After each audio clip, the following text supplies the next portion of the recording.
ሶስቱ መጽሐፍ ቅዱሳዊ ነው ብለናል። ከመጽሐፍ ቅዱሳዊ ከሆነው ከቀኖና ከዶግማ ከትውፊት አውሩ። ብሩኬ ጋይድ ትቆራረጣለህ። ቪዲዮን ዝጋ። እሺ ብሩኬ ጋይድ ቀጥሉ። ትሰማለህ አይደል? እኔ ትሰማለህ። ሰላም ብያለሁ ወገኖች፣ ሁላችሁንም እንኳን ደህና መጣ ስኬት።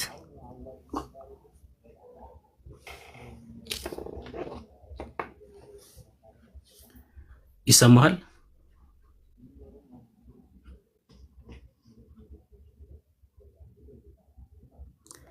ስኬት ነው ምንድን ነው? ሜል ላይ ያለው ነው አለ። ይሰማኛል ብራዘር። እሺ እንኳን ደህና መጣክ።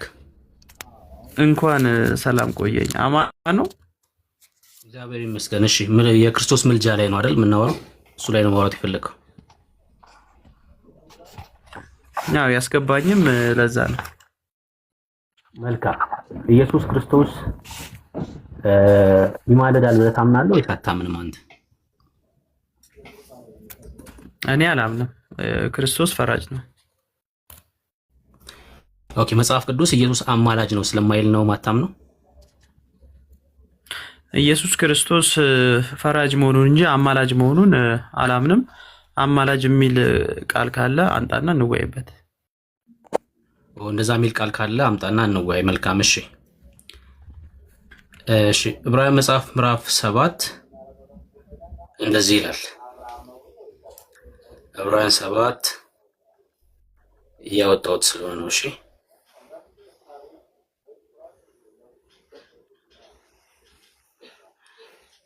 እሺ። እንዲሁ ኢየሱስ ለሚሻል ኪዳን ዋስ ሆኗል። ከቁጥር 22 ጀምሮ ቁጥር ስንት? 22 ከቁጥር 22 ጀምሮ። አዎ እሺ። እነርሱ እንዳይኖሩ ሞት ስለከለከላቸው ካህናት የሆኑት ብዙ ናቸው። እርሱ ግን ለዘላለም የሚኖር ስለሆነ የማይለወጥ ክህነት አለው። ስለ እነርሱ ሊያማልድ ዘወትር በሕይወት ይኖራልና፣ ስለዚህ ደግሞ በእርሱ ወደ እግዚአብሔር የሚመጡትን ፈጽሞ ሊያድናቸው ይችላል ይላል። ስለ እነርሱ ሊያማልድ ዘወትር በሕይወት ይኖራል የተባለው ማን ነው? ማን ነው? ፍትሐ ራስህ። ጥቅሱን ያመጣው እኮ አንተ እኮ ነህ። ለማስረዳት አይደለ የመጣው? አይ እንደዛ የሚል ጥቅስ የለም ስላልከኝ እየጠየቅኩ ነው ያለሁት እኮ። ፍትሐው እኮ አልኩ። ከዛ በኋላ እኔም ጥቅስ ሰጥህና እኔም በዛ ላይ የራሴን ትንተና ሰጣለሁ። እኔ አልፈታውም። በቃ እየጠየቅኩ ነው ያለሁት። የለም ስላልክ አንተ ይኸው ጥቅስ ለምን ትጠይቀኛለህ? እንደዛማ ከሆነ እዛው ዮሐንስ ወንጌል ምዕራፍ 16 26 ላይ ያውጣና ለሱ መልስ ይሰጣል። ችግር የለውም። እሱ ጋር ደግሞ እንሄድና እናወራለን። አሁን ግን መጀመሪያ የተነሳ ጥቅስ ስላለ እሱ ላይ እናውራ። ስለ እነርሱ ሊያማልድ ዘወትር በሕይወት ይኖራል የተባለው ማን ነው? ክርስቶስ ኢየሱስ። ክርስቶስ ኢየሱስ በሕይወት የሚኖረው ለዘላለም ምን ሊያደርግ ነው? ለዘላለም በሕይወት የሚኖረው ምን ሊያደርግ ነው? ክርስቶስ ኢየሱስ ሊፈርድ። አይ ቃሉ ምንድን ነው የሚለው? ስለ እነርሱ ሊያማልድ ዘወትር በሕይወት ይኖራል እና ስለነማን ነው? እሱን እናወራለን። አሁን ማን ነው የሚለውን እንጨርስ። ስለነማን ነው የተነገረው? ለማን የተነገረው እኮ ለማን የተነገረው የሚለውን እሱን እንጨርስ። መጀመሪያ ለማን ነው የተነገረው የሚለውን እንጨርስ። ስለነሱ ለማን የተነገረው ማን ነው እኮ? ለማን ነው እኮ አልኩ እኮ። ጥያቄ እኮ ነው የጠየቅኩ ነው ያለሁት። አንተ የመጠየቅ ቦታ ላይ አይደለም ያለኸው እኮ። ጥቅሱን እኮ ያመጣኸው እኮ አንተ እኮ ነህ። በጥቅሱ ላይ ደግሞ እኔ ነኝ የምጠይቅህ። ጥቅሱን ያመጣሁት የለም ስላልክ ነው አንተ። እየጠየቅኩ ነው መልስና፣ ከዛ ደግሞ ጥያቄ ካለ ደግሞ ጠይቀኛለህ አንተ። ስለ እነርሱ ሊያማልድ የተባለው ማን ነው እኮ? ጥቅሱ ያመጣኸው እኮ ራስህ እኮ ነው። ጥቅሱን ያመጣኸው እኮ ራስህ ነህ አይደለ? እኔ ነኝ ጥያቄ በጥቅሱ ላይ እኔ ነኝ የምጠይቅህ። ከዛ በኋላ ራስህ ትዘረዝረዋለህ ማለት ነው።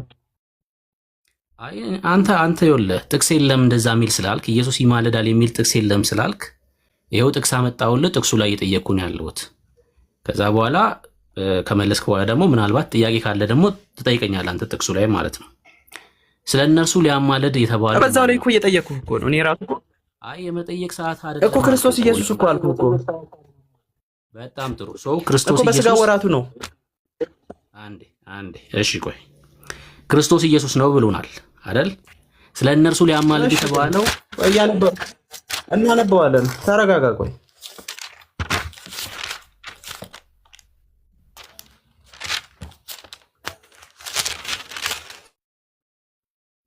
እኔ ልክፈትልህ።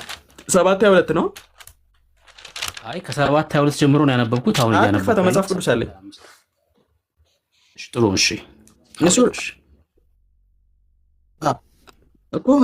እሱ ለራስ አንብበው። እሺ ከፍ ብለን ከሀያ ጀምሮ እናንብበው። ደስ ካለ ጀምሮ አንብበው። መልካም። እሺ ከሀያ ጀምሮ እናነበዋለን።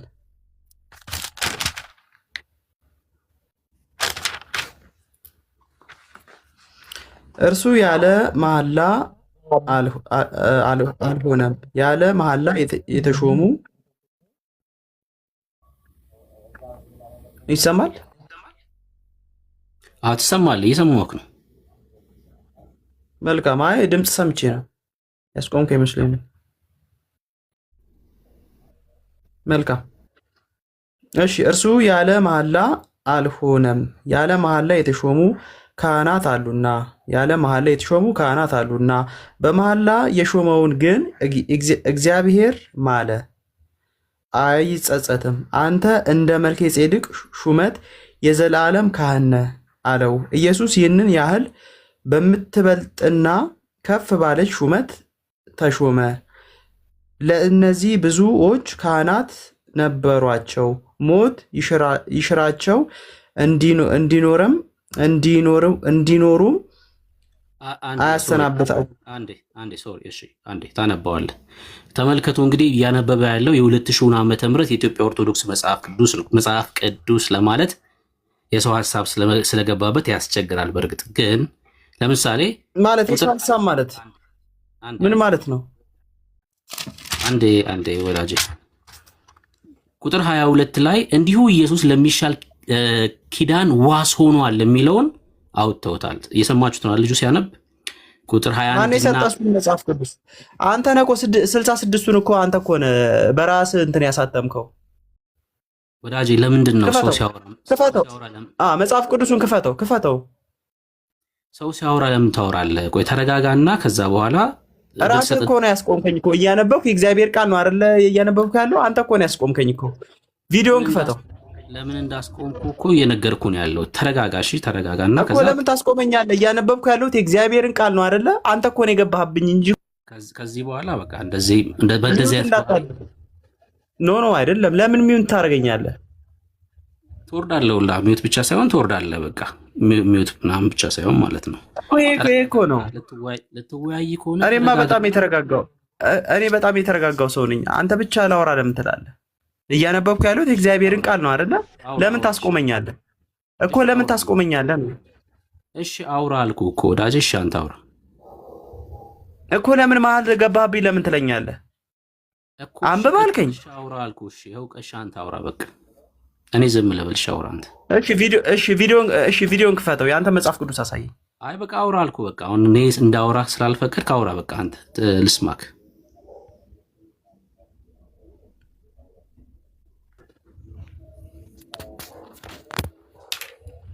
መጽሐፍ ቅዱሱን ክፈተው ያንተ።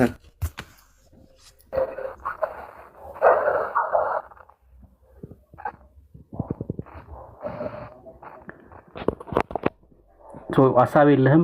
አሁን ዝም ብዬ የምሰማው እንዳወራ ስላልፈቀድክ። መጽሐፍ ቅዱሱን ክፈት። ቅድም ክፈት ብላኝ የለ? ክፈተው። መጽሐፍ ቅዱሱን አንተ ክፈተው። አንተውን አትዘዘኝ እኔን። አንተ ሀሳብን ጨርስና ከዛ እናገራለሁ። ሳልናገር አስቁመኝ። መጽሐፍ ቅዱስ ክፈት እንደዚህ አድርግ ምናምን አትበለኝ። አሁን አንተ ሀሳብ መጀመሪያ መጽሐፍ ቅዱስ ክፈት ነው አይደል ያልከኝ? ይኸው እኔ ከፈትኩኝ። በቃ ሚውት አድርገው። እኔ አሁን መጽሐፍ ቅዱስ ክፈት ምናምን አላልኩም እኮ። በቃ ሚውት አድርገው እንዳትከፍት። ደግሞ አሁን ሀሳብ ከሌለ ማውራት ካልቻልክ ደግሞ አዳምጥ።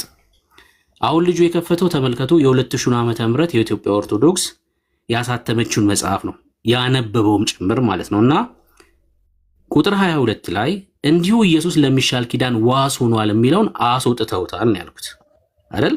ድጋሚ አንብበው ከመጀመሪያው ከቁጥር 21 ጀምሮ ወይ ከቁጥር 20 ጀምሮ ድጋሚ አንብበው። አሳየኝ እያልኩ እኮ ነው። ያንተን ቪዲዮ ክፈትና እኔ አሳየው አይደለ? ያንተን መጽሐፍ ቅዱስ አሳየኝ አልኩ። እየቀጠፍክ ስለሆነ ማለት ነው።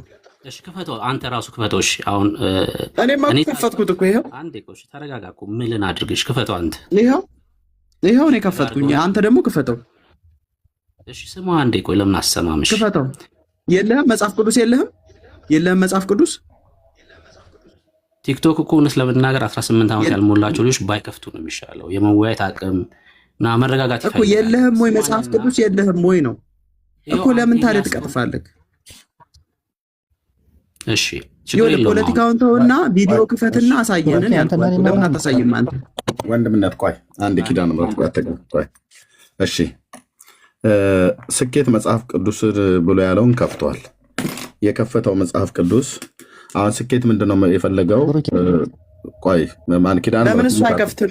ኤርሚያስ ለምን እሱ አይከፍትም? ቅድም ቪዲዮ ክፈት እያለ ሲጮህ አልነበረ? ለምን አይ እኔ ነኝ ሚዩት ያደረግኩ እኔ ነኝ አሁን እያወራ ያለሁት። ከዛ ለሁለታችሁ ሰጣችኋለሁ መልሼ። ቴንኪው አየው የኔ ወንድም ሚዩት አድርግ ሳለው ሚዩት አድርጎ ነው የተቀመጠው። አንተንም አሁን ጮኔ ሲከፍት ስላልተግባባችሁ ላግባባችሁ ነው። መጽሐፍ ቅዱስ ክፈት ነው ብለህ ያልከው ብሩክ እንዲከፍትልህ መጽሐፍ ቅዱስ የስንት ዓመተ ምሕረቱን እንክፈትልህ? ስኬት አንተ ያስከው የኦርቶዶክስ የተበላሸውን ስለሆነ ያስከው የትኛውን እንክፈትልህ? የእግዚአብሔር ቃል የተበላሸ ራሱ ይክፈትህ እኮ አልኩኝ እኮ። የስንት ዓመተ ምሕረት አንተን አይደለም እሱ ይክፈትህ ነው ያልኩት። እሱ ይክፈት የለውም እሱ መጽሐፍ ቅዱስ የለውም አለው እኔ ከፍቻለሁ እኮ። እሱ ይክፈት። ለምን ታግዘዋለህ? መጽሐፍ ቅዱስ የተፈለገው አይደል? ይሄው የእናንተ ይሄው የተበላሸው መርዛሙ መጽሐፋችሁና መጽሐፍ ቅዱስ እዚህ አለ። ይሄው መርዛሙ ሲጀመር እግዚአብሔር ቃል መርዝ አይደለም። መርዛሙ መጽሐፋችሁ ነው ያልኩት። ይሄ መጽሐፍ ሲጀመር መርዛም አይደለም። እናንተ ናችሁ መርዛም ያልነበትን ለምን እንደሆነ የምታምን እኮ 66ቱን እኮ ከፍለህ ዕብራውያን 7 እኮ ያወጣህ ሆነ ሚየት አድርግ ወንድምነት። ዕብራውያን 7:22 ነው አይደል እንዲነበብልህ የፈለግከው ወንድምነት ቀደም ያልከው? አዎ እሱ የ1980ውን ሳይሆን የ2000ን አምጣ የ2000ንም ይሄንን ጎን ለጎን አምጥተን እናስቀምጥ ማለት ነው። እንደውም ከኦርቶዶክስ ከሁለቱም 80 አሐዱ ላይ ላንብበው። ይሄው የኦርቶዶክስ መርዛሙ 80 አሐዱና ጤናማው የሚባለው 80 አሐዱ ማለት ነው። ስለዚህ ሁለቱን ጎን ለጎን አይተን ተረጋጋ። ሚዩት አድርግ ብለህ ኦኬ። በመጀመሪያ ከጤናማው 80 አሐዱ እንደዚህ እናነባለን። ሚዩት አድርግ ኦኬ። ከጤናማው 80 አሐዱ እንደዚህ እናነባለን ማለት ነው። ጤናማ ያስባለው የአዲስ ኪዳን መጽሐፍት ላይ በትክክል ይሄኛው ከድሮ ጀምሮ ያለ ስለሆነ ማለት ነው። እነርሱ ያለ መሐላ ካህናት ሆነዋልና ከ80 አሐዱ ከኦርቶዶክስ ከቀድሞ ትርጉም ነው ከእነ አባ ተክለ ሃይማኖት ትርጉም ማለት ነው።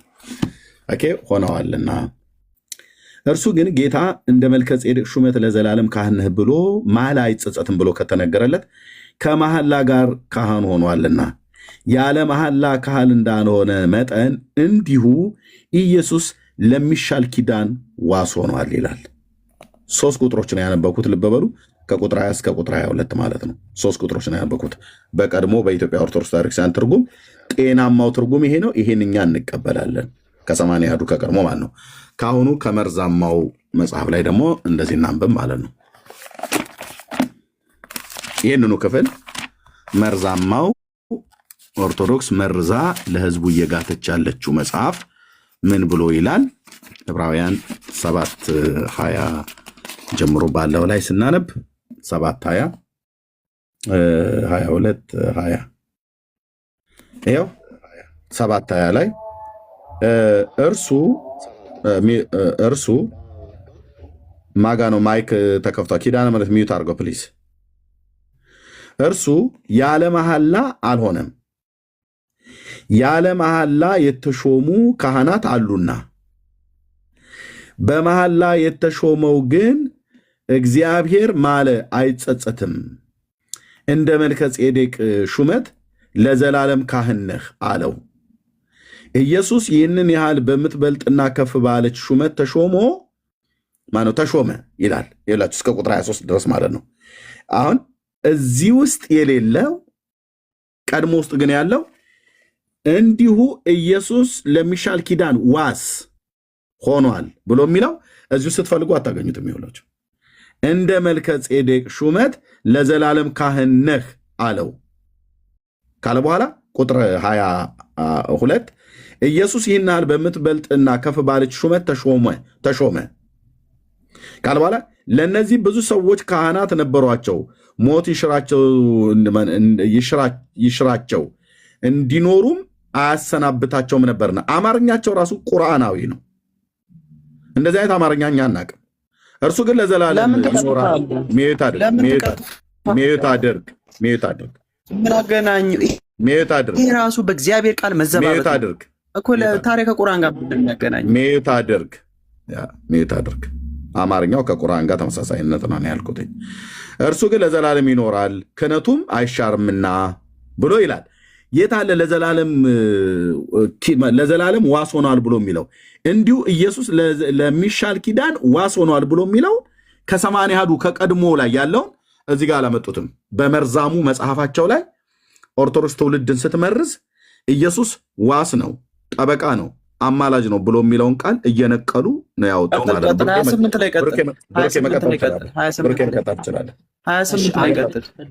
የሚማልደው ነው የሚለው አማላጅ አይልም። ያዝልኝ ቆይ ኪነ ጥበብ እንሰጣለን። ህዳጉን ያልከኝ ወንድምነት እዛው ህዳጉን አንብበው የዚህ የ2000ን ማለት ነው። የ2000ን እሺ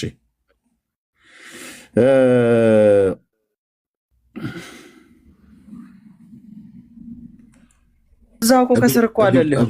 ሚዩት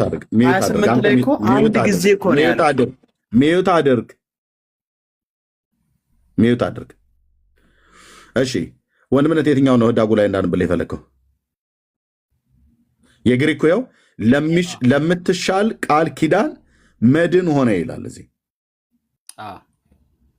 ይሄ ለምትሻል ቃል ኪዳን ዋስ ሆነ ብሎ የሚለውን እዚህ ጋር ለምትሻል ቃል ኪዳን መድን ሆነ ግሪኩ ማለት ነው።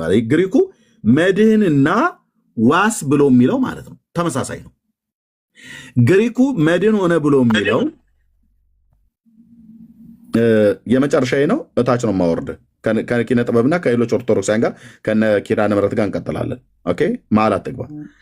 ጨርሼ ልሰጣችሁ ነው። ሁለታችሁ ነው የምታወሩት። ይኸው ግሪኩ ለሚሻል ቃል ኪዳን መድን ሆነ ይላል የቁጥር 22ቱ ማለት ነው።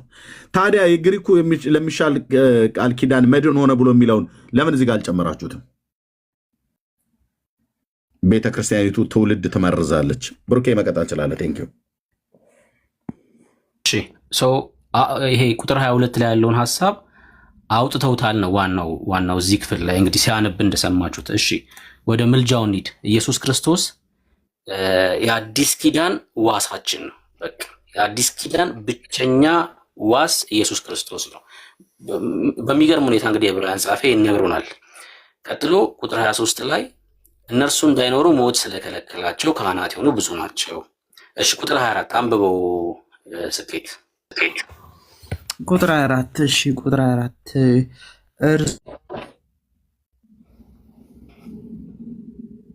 ለዘላለም ይኖራል። አሁን ስለመኖሩ ነው እዚህ ጋር ለዘላለም ይኖራል። ክህነቱ አይሻርምና።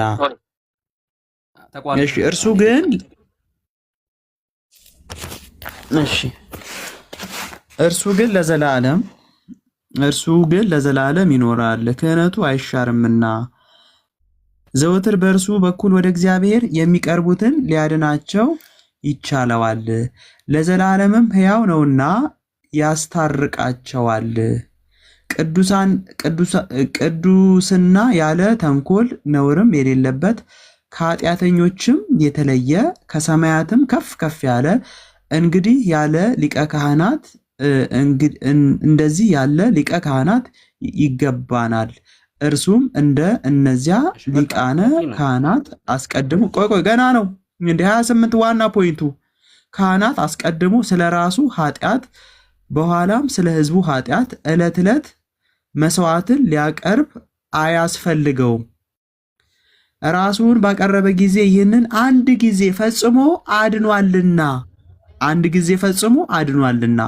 ኦሪትስ የሚሞት ሰውም ሊቀ ካህናት አድርጋ ትሾማለች።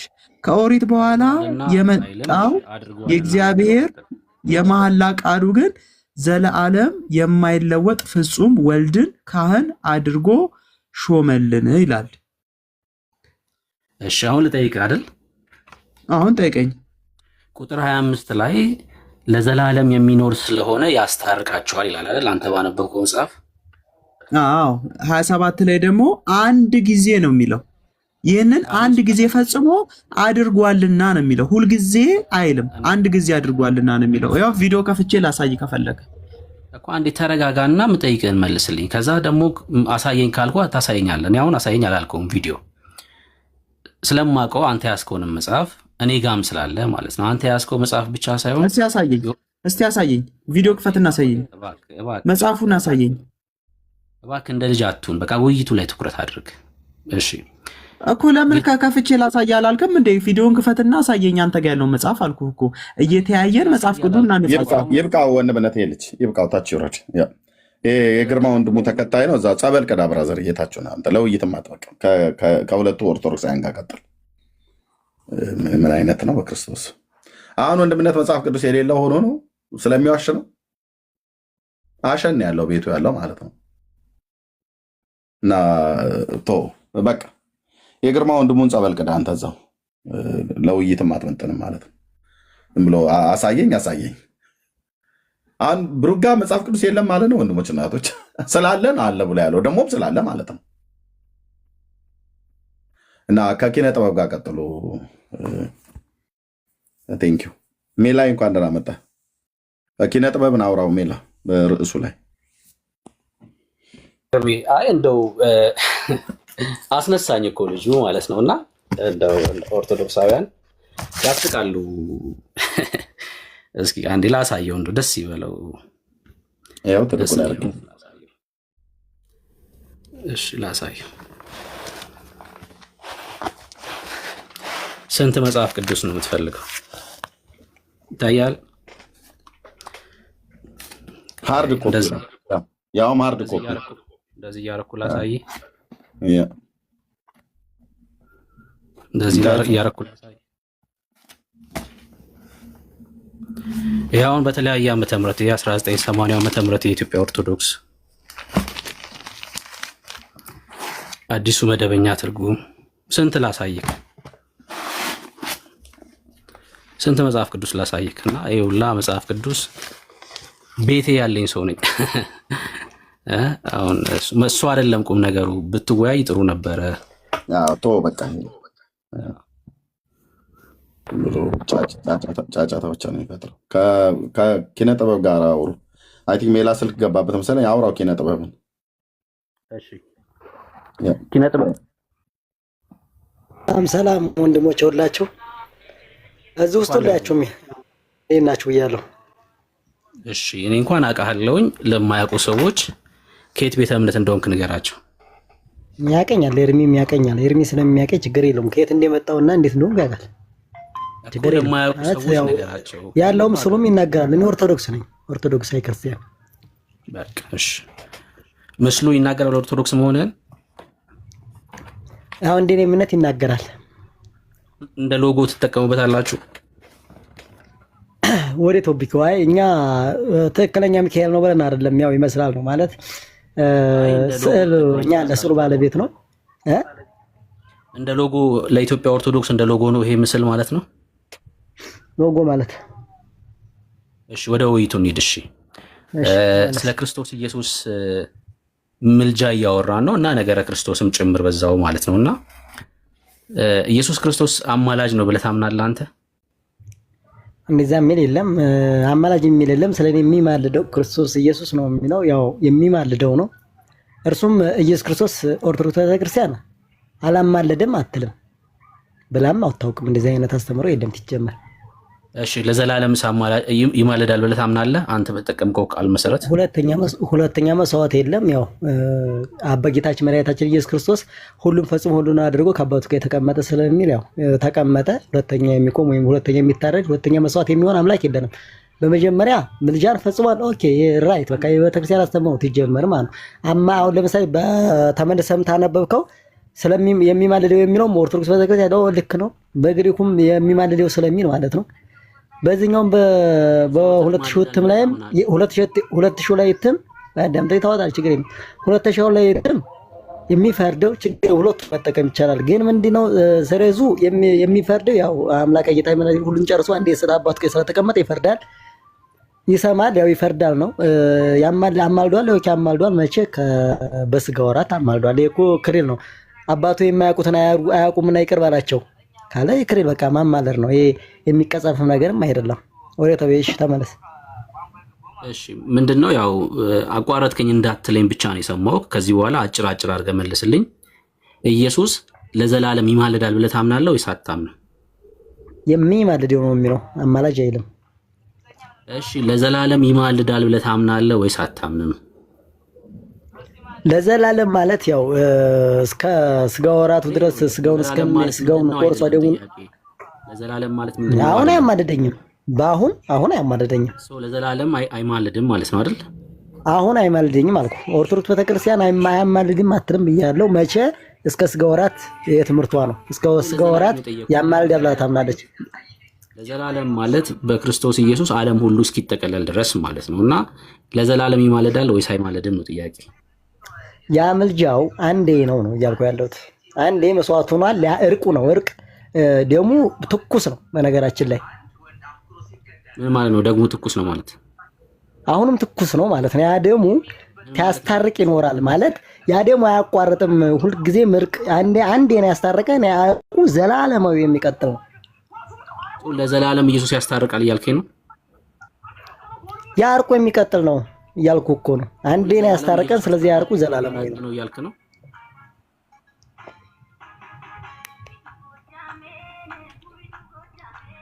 ሙዚቃውን ደግሞ ዝጋው እሺ።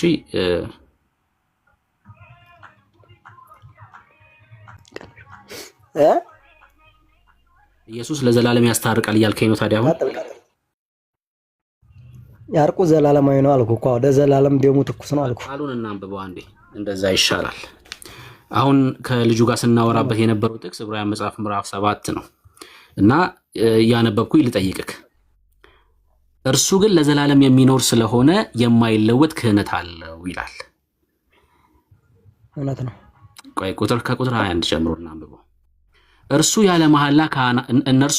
ያለ መሐላ ካህናት ሆነዋልና እርሱ ግን ጌታ አንተ እንደ መልከ ጼዴቅ ሹመት ለዘላለም ካህን ነህ ብሎ ማለ አይጸጸትም ብሎ በተናገረለት ከመሐላ ጋር ካህን ሆኗልና ያለ መሐላ ካህን እንዳልሆነ መጠን ይላል።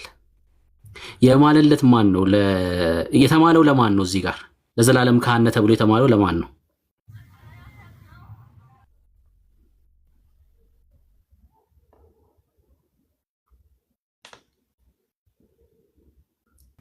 አቤት ተመለስ። እንትኑ ላይ ነኝ። እንትን ብሎ ነው ለዘላለም ካህን የተባለው ለማን ነው? እዚህ ጋር ለዘላለም ካህን ጌታችን መድኃኒታችን ኢየሱስ ክርስቶስ ነው የዘላለም ካህን። የማለለትስ ማን ነው? ለዘላለም ካህን ብሎ የማለለት ማን ነው?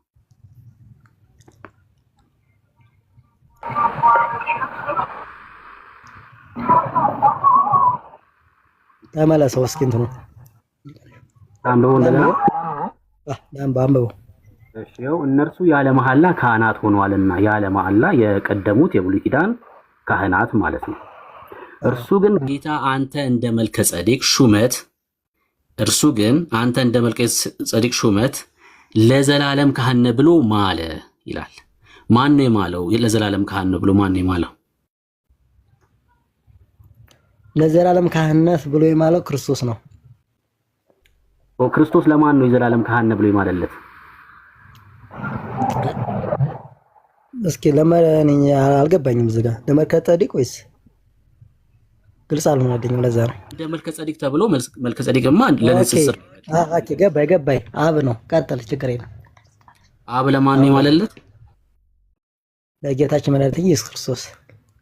እሺ በመሃል ላይ የሆነ ሊቀ ክህነት አለው ማለት ነው አይደል ጌታ? በትክክል። እሺ እንዲሁ ኢየሱስ ለሚሻል ኪዳን ዋስ ሆኗል። ለሚሻለው ኪዳን ዋስ የሆነው ኢየሱስ ነው። እነርሱ እንዳይኖሩ ሞት ስለከለከላቸው ካህናት የሆኑት ብዙ ናቸው። ብዙ ቁጥር ያላቸው ካህናት ነበሩ፣ ሞት ይይዛቸው ስለነበር። እርሱ ግን ለዘላለም የሚኖር ስለሆነ እነርሱ ሞት ይይዛቸው ነበር፣ እርሱስ ለዘላለም የሚኖር ስለሆነ የማይለወጥ ክህነት አለው አይደል? ለዘላለም የሚኖር ስለሆነ ስለ እነርሱ ሊያማልድ ዘወትር በሕይወት ይኖራልና። ስለ እነርሱ ሊያማልድ የተባለው ማን ነው? ኢየሱስ ክርስቶስ ናይስ። ኢየሱስ ክርስቶስ ዘወትር በህይወት የሚኖረው ምን ሊያደርግ ነው?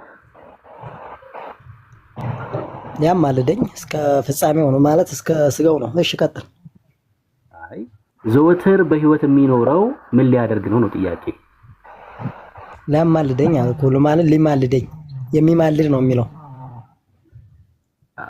ለዘላለም ስለ እነርሱ ሊያማልድ ዘወትር በህይወት ይኖራል። ሊያማልድ የተባለው ኢየሱስ ነው ብለኛል። ለዘላለም የሚኖረውም ሊያማልድ ነው ብለሃል። ኢየሱስ ለዘላለም ያማልዳል ማለት ነው አይደል?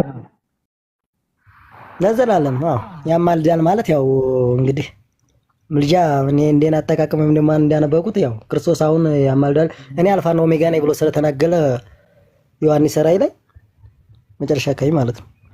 ስለዚህ አሁን ያማልዳል በሚለው አልሄድም። ዘላለም የሚለው እስከ መቼ ድረስ ነው? እሺ አሁን ኢየሱስ ለዘላለም ያማልዳል ብለኛል። ዘላለም እስከ መቼ ነው? እስከ ዓለም ፍጻሜ ነው። እሱማ ግን ምንድነው መሰለህ ያው እስቲ እንትን አውጣው እስቲ ግርማ ነው ግዙ ወይ አንዴ ለዘላለም የሚኖረው ሊያማልድ ነው ብለኛል። ዘላለም ደግሞ እስከ ዓለም ፍጻሜ ነው ብለኛል። ኢየሱስ ክርስቶስ እስከ ዓለም ፍጻሜ ያማልዳል ማለት ነው አይደል? እስከ ዓለም ፍጻሜ ያማልዳል ማለት አሁን የሚታረድ አሁን ደግሞ መስዋዕት የሚሆን ክርስቶስ የለንም። ሊፈርድ የሚመጣ አምላክ አለ። እኔ ስለ እርድ አላወራሁም። እኔ አሁን ስለ እርድ እያወራሁ አይደለም፣ ቃሉ ላይ ነው እያወራን ያለነው። አሁን እንደዛ ካልን አሁን ለዘላለም ካልን አሁንም ክርስቶስ ሞቶ ይሰዋል እያልከኝ ነው። ቃሉ ነው ያለው፣ እኔ አይደለሁም ያልኩት። አንተም እንደ ቃሉ ብለሃል። እንድገመው ከፈለክ ፍቹን ወደ ኋላ አባቶቻችን መጽሐፍ ካለ አውጣልኝ፣ የዚህን ትርጓሜው ማለት ነው። ምን የዚህ ትርጓሜ ካለ አውጣና አሳይኝ። ምንድነው ትርጓሜ ማለት? አይ ዘወትር እስከ ሁለተኛ መጥቶ አሁን መጥቶ ይሰዋል ታልክ ማለት ነው። አንተ እኮ ነው ያልከኝ ዘወትር ማለት እስከ ዓለም ፍጻሜ ነው አላልክም አንተ? ያው እንደሚለው ዘወትር ማለት ዘወትር በህይወት ይኖራል ይላል። ዘወትር ማለት እስከ ዓለም ፍጻሜ ነው ብለሃል አላልክም? ዘወትር ብያለሁ። በቃ እስከ ዓለም ፍጻሜ ድረስ ኢየሱስ ያማልዳል ማለት ነው። አለቀ እኮ በቃ። እስከ ዓለም ፍጻሜ ያማልዳል። እኔ እኮ አልቀበለው ማለት እስከ ዓለም ፍጻሜ ያማልዳል ካይሆን እስከ ዓለም ፍጻሜ እስከ ቃሉን ነው የማትቀበለው፣ የእግዚአብሔርን ቃል ነው የማትቀበለው። አይ እንደዛ ማለት አይደለም፣ እንደዛ ማለት አይደለም። እዚሁ ጋር ብጠይቅህ አሁን ጌታችን መድኃኒታችን ክርስቶስ አሁን ያማልዳል ካልከኝ ያማልዳል። ኦኬ አንተ ያማልድም ትላለህ፣ ቃሉ ግን ያማልዳል ዘወትር ይላል። ሊያማልድ ነው የሚለው የሚያማልድ አይደለም። ያማልድ አሁን እኮ ሰብጀክት እና አሁን እኮ እዚህ ጋር ድርጊት አለ፣ ባለቤት አለ። እሱ ችግር የለውም ማውራት እንችላለን፣ ምን ማለት እንደሆነ እሱ አይደለም ዋናው ቁም ነገር። አሁን ስለ እነርሱ ሊያማልድ ዘወትር በህይወት ይኖራል የተባለው ኢየሱስ ነው ብለኛል። በህይወት የሚኖረው ደግሞ ለምንድን ነው ስለ ሊያማልድ ብለኛል። ዘወትር ማለት እስከ ዓለም ፍጻሜ ነው ብለኛል። እስከ ዓለም ፍጻሜ ዘወትር በህይወት ይኖራል ካለ ክርስቶስ በምድር በህይወት ካለ በስጋ ነው ወይስ ባሁን? አይ ከላይ እኮ ይኸውልህ ምን ብሏል መሰለ፣ እነርሱ እንዳይኖሩ ሞት ስለከለከላቸው ይላል። አየህ የእነሱ ዘወትር መሆን የማይችለው ሞት ስላለባቸው ነው። ኢየሱስ ደግሞ ሞት በስጋ ወራት እንዳልሆነ በስጋ ወራት የሚቆም እንዳልሆነ ሲነግረን፣ እርሱ ግን ለዘላለም የሚኖር ስለሆነ ሞትን ድል አድርጎ የተነሳ በሰማይም ዛሬም ሊቀ ካህን ስለሆነ እያለን ያለው ሊቀ ካህን ነው። ተቀባይ አስተሰሪ ነው። ኦኬ በዚህ እኮ አሁን አልተስማማውም እያልኩ አይደለም። ሊቀ ካህን ማለት ምን ማለት ነው አልከኝ? ኃጢአትን የሚያስተሰሪ ኃጢአትን የሚያስተሰሪ ምን ማለት ነው? ኃጢአትን የሚያስተሰሪ ማለት ኃጢአትን የሚያስተሰሪ ሁሉም ኃጢአት የሚቀበል ማለት ነው። ሊቀ ካህን ማለት ኃጢአትን የሚቀበል ማለት ነው። የሚያስተሰሪ አልኩህ እኮ ሁሉን ነገር ከሱ ካህናት አሁን ወደሱ ነው። ኃጢአትን የሚያስተሰሪ ማለት ምን ማለት ነው? ቃሉ ስላልገባኝ ነው። አሁን ማስተሰሪ የሚለውን ቃል ስላልተረዳሁት ነው እየጠየቅኩ ያለሁት። የካህን ስራው ምንድን ነው? እየጠየቅኩ ነው ያለሁት። እየጠየቅኩ ለምን ትጠይቀኛለህ? አይ የካህን ስራው ምንድን ነው አልኩህ እኮ። የካህን እኮ እያልኩ ነው። የካህን ስራው ታውቀው ከሆነ እኔ ጠይቀኝና እንመልስልሃለሁ። ዘሌዋውያን መጽሐፍ ምዕራፍ 16ን ከፍቼ ይሄው የካህን ስራው ነው ብዬ አሳይሃለሁ። ቀላል ነው ለኔ። አንተ ግን አሁን ማስተሰረይ ስላልከኝ ምን ማለት ነው? ያው ቃሉ ግዕዝ ስለሆነ እንድረዳው ምን ማለት ነው ማስተሰረይ ማለት? ኃጢአትን የሚቀበል ነው አልኩ። ኃጢአት የሚቀበል የሚያስተሰርይ ሁሉ ነው። በቃ ኃጢአትን የሚደመስስ ነው። እስኪ ያሳየኝ ከእግዚአብሔር ቃል ላይ ሊቀ ካህናት ኃጢአትን የሚደመስስ ነው የሚለውን ከእግዚአብሔር ቃል ላይ ያሳየኝ። ኃጢአትን ያስተሰርያል ክርስቶስ። አይ ሊቀ ካህን ማለት ኃጢአትን የሚያስተሰርይ ነው የሚለውን አሳየን ከእግዚአብሔር ቃል። እንደዛ ብዬ ነው እንግዲህ እኔ ተረጎምኩት። ያንተን ትርጉም አይደለም ከቃሉ ላይ ያሳየኝ። ያንተ ትርጉም ምን ያደርግልኛል? እኔ ትርጉም ነው እንግዲህ እንደዛ ብዬ ነው የተረጎምኩት አልኩ እኮ። እኔ ትርጉም ነው። ያንተ ትርጉም እኮ ለአንተ ነው ያልኩ። ያንተ ትርጉም መጽሐፍ ቅዱሳዊ ከሆነ ግን ከቃሉ ላይ ያሳየኝ ነው ወይስ የግል ትርጉም ነው ያንተ? እኔ ተረጎምኩት ነው። ያንተ የግል ከሆነማ ምን ያደርግልናል? በቃ ያንተን የግልን ትርጉም እዛው ይዘህ ትቀመጣለህ። ሰው ቃሉ ምንድን ነው የሚለው? ስለ እነርሱ ሊያማልድ ዘወትር በሕይወት ይኖራል። በሕይወት የሚኖረው ኢየሱስ ምን ሊያደርግ ነው? ሊያማልድ ነው። ለምን? የምልጃ ስራ ምንድነው? እሺ ችግር የለውም። እሺ በቃ ለምልክ ከፈለክ አይ እዚህ ጋር እንዲያምልጥ ስለሆነ እንትን እያልከኝ ያለው እሺ፣ የምልጃ ስራው ምንድነው? እሺ ሐሳቤ ልጨርስና አንተ ደግሞ ጠይቃለህ። በቃ አሁን ኦሬዲ የምልጃ ስራ መለመን፣ መውደቅ፣ መነሳት ነው። በነገራችን ላይ መማረር ማለት መለመን ማለት ነው። በየቀኑ ይቅር በልልኝ ማርልኝ እያለ የሚለምን አምላክ ማለት ነው። ስለዚህ ክርስቶስ አሁን ይለምናል ካልከኝ ኦኬ፣ እንደዛ ብለህ ከሆነ አላውቅም መልስልሃለሁ። አሁን ምንም ችግር የለውም። አንተ ምንም በለው እኛ አንደነግጥም። ኢየሱስ ይማልዳል ስንል የምልጃ ስራው ይኸውልህ መለመን ነው። ክርስቶስ አሁን አይለምንም። አሁን ትልቁ ችግር ምንድነው መሰለህ? አሰማም። እኔ ሳወራ ታወራለህ። ያ ማለት በቃ የምልጃውን እዚህ ጋር ማለት እስከ ዘላለም ልትለይ ስለሆነ እስከዛ አሁን ስለዚህ አምላክ አሁንም ይለምናል እያልከኝ ነው አልኩህ። አሁንም አየህ ከብዶሃል ማለት ነው። እኔ ሳወራ ታወራለህ። ያ ማለት ሰዎች ሐሳቡን እንዲሰሙ አትፈልግም። ከብዶሃል ውይይቱ። እንደዛ አይደለም።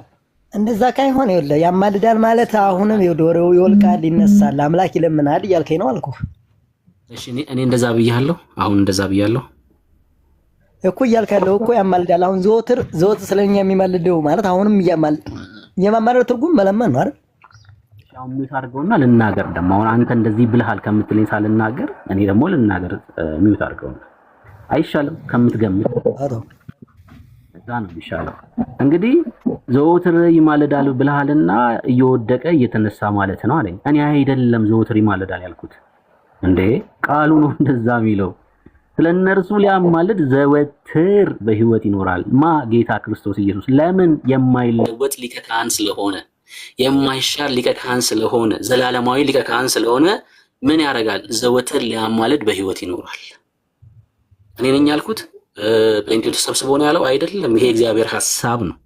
ሰው ቃሉን መጀመሪያ አሜን ብለን እንቀበላለን አይደል? ቃሉን ክደን አይደለም ወደ ሌላ ሐሳብ ወደ ትርጉም የምንሄደው። አዎ ኢየሱስ ዘወትር ሊያማልድ በሕይወት ይኖራል። ሰው ኢየሱስ አሁን ይማልዳል? አዎ በሚገባ። ለምን? ቃሉ ስለሚል አሜን ነው የምንለው። እዚህ ክፍል ላይ ግን ምን ማለት ነው ማማለድ የሚለው የምናነሳ ከሆነ ሊቀ ካህን እንደመሆኑ የተነገረ ነው አይደል? ሰው ሊቀ ካህን በብሉይ ኪዳን ምን ያደርጉ ነበር የሚለው መመልከት በቂ ነው። ስለ ሰዎች ኃጢአት መስዋዕት ይዘው ወይ ደግሞ በጉ ከታረደ ወይ ደግሞ ለኃጢአታቸው ያመጡት መስዋዕት ከቀረበ በኋላ ከተሰዋ በኋላ ሊቀ ካህኑ ደሙን ይዘው ይገባ ነበር ስለ ኃጢአታቸው። ጌታ ክርስቶስ ኢየሱስ እየተነጻጸረ ያለው ሊቀ ካህን ነው አይደል? ደግሞም የእግዚአብሔር ንጹህ መስዋዕት ነው፣ የእግዚአብሔር በግ ነው። ደግሞም ጌታ ክርስቶስ ኢየሱስ አምላክም ጭምር ነው። ሊቀ ካህን እንደመሆኑ ስለ ኃጢአታችን ደሙን ይዞ መግባቱ ደግሞ ዛሬም ጭምር ደሙ ያለ ሊቀ ካህኑ ያለ ደሙ አይደለም የሚሰራው፣ ተነጣጥሎ አይደለም። ሊቀ ካህኑ ነው ደሙን ወደ ቅድስተ ቅዱሳን ይዞ የሚገባው። ጌታ ክርስቶስ ኢየሱስ ዘላለማዊ አማላጅ ነው ሲለን ቃሉ ላይ ምን እያለን ነው ማለት ነው? ዛሬም ደሙን ይዞ የገባ ስለኛ የሚታይልን በሰማይ አለ እያለን ያለው እኛን ወክሎ የገባ የሚታይልን ማለት ነው። ቆይ አንዴ ሸዝጋባት የሚታይልን ማለት ማማለድ ማለት ነው፣ የሚለምን ማለት ነው። መታየት ማለት መለመን ነው ያለው ማን ነው? አሁን ትልቁ ችግር ትገምታለህ አንተ ዝም ብለህ ወይ ደግሞ አይደለም።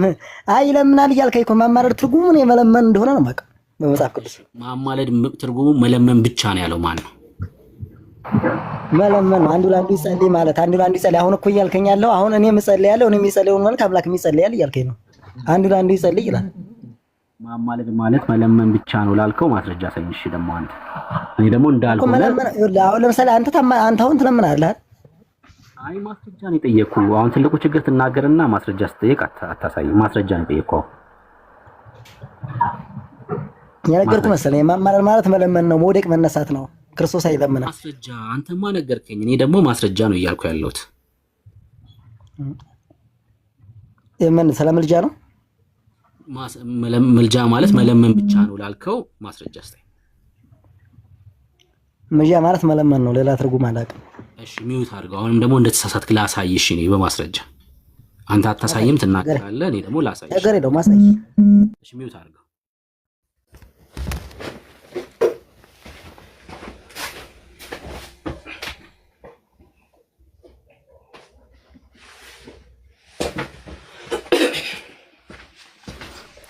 ወራይት መጽሐፍ ላመጣ እጄ ነው። እሺ ይኸው። እሺ እሱ እንዴት እንደዋሸ ላሳያችሁ። ይኸው ይሄ የመጽሐፍ ቅዱስ መዝገበ ቃላት ነው። የኢትዮጵያ መጽሐፍ ቅዱስ ማህበር ምልጃ ማለት ምን እንደሆነ ይንገረን እስኪ። ገጽ 50 ምናምን መሰለኝ።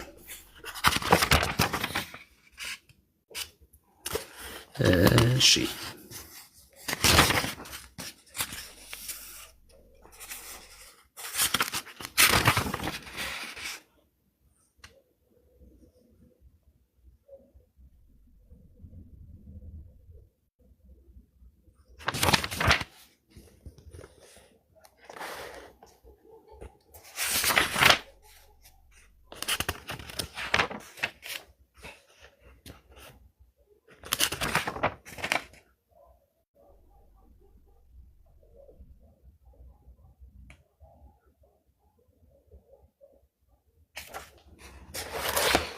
እሺ ይኸው ገጽ 58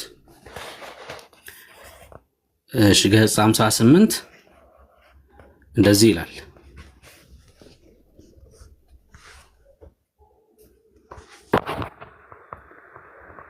ምልጃ ወይም ማለደ ይላል። ሄደ እንዴ ልጁ ወረደ እንዴ? እሺ እኔ ለእናንተ ላሳያችሁ። በቃ እሺ ወርዷል። እሱ ምናልባት ኔትወርኩ ሊሆን ይችላል። መሰረታዊ ትርጉሙ አንዱ ስለሌላው መለመን። እነ ሙሴ በምድር ላይ ሳሉ ስለ እስራኤል ማለዱ፣ ጸሎታቸውም ተሰማ። ዘኍልቍ መጽሐፍ ምዕራፍ 14። ክርስቶስ ለደቀ መዛሙርቱ ለመነ። ሉቃስ 22። ሰይጣን እንደ ስንዴ እንዳያበጥራችሁ ያለው ጌታ ለጴጥሮስ ማለት ነው። ከዛ ዕብራውያን መጽሐፍ ምዕራፍ 5 ቁጥር 7 ምዕመናን ለሌሎች እንዲለምኑ ታዟል። እሺ ክርስቶስ ሊያማልድ ዘወትር በሕይወት ምን ይላል? ክርስቶስ ሊያማልድ ዘወትር በሕይወት ይኖራልና። አሁን ያነሳ ነው እዚህ ዕብራውያን መጽሐፍ ምዕራፍ 7 ላይ ያለው ጥቅስ ማለት ነው። ክርስቶስ ሊያማልድ ዘወትር በሕይወት ይኖራልና በእርሱ ወደ እግዚአብሔር የሚመጡትን ፈጽሞ ሊያድናቸው ይችላል። የእርሱ ምልጃ ግን እሺ እንደ እኛ ልመና አይደለም። ምክንያቱም አንድ ጊዜ ራሱን ሀብሎ መስዋዕት አድርጎ በማቅረብ ለምዕመናን ፍጹም ድነትን አስገኝቶላቸዋል። ለዘላለምም ሕያው ሆኖ በሰማይ በምድር ስልጣን ሁሉ በመቀበል በአብ ቀኝ ተቀምጧል። ሮሜ መጽሐፍ ምዕራፍ 8 ቁጥር 34፣ ዕብራውያን መጽሐፍ ምዕራፍ 7 ቁጥር 25፣ አንደኛ ዮሐንስ መልእክት መጽሐፍ ምዕራፍ 2 ቁጥር 1። ከዛ መንፈስ ቅዱስም ደግሞ ለምዕመናን ያማልዳል። ሮሜ 8 ላይ ያለውን ሐሳብ ማለት ነው።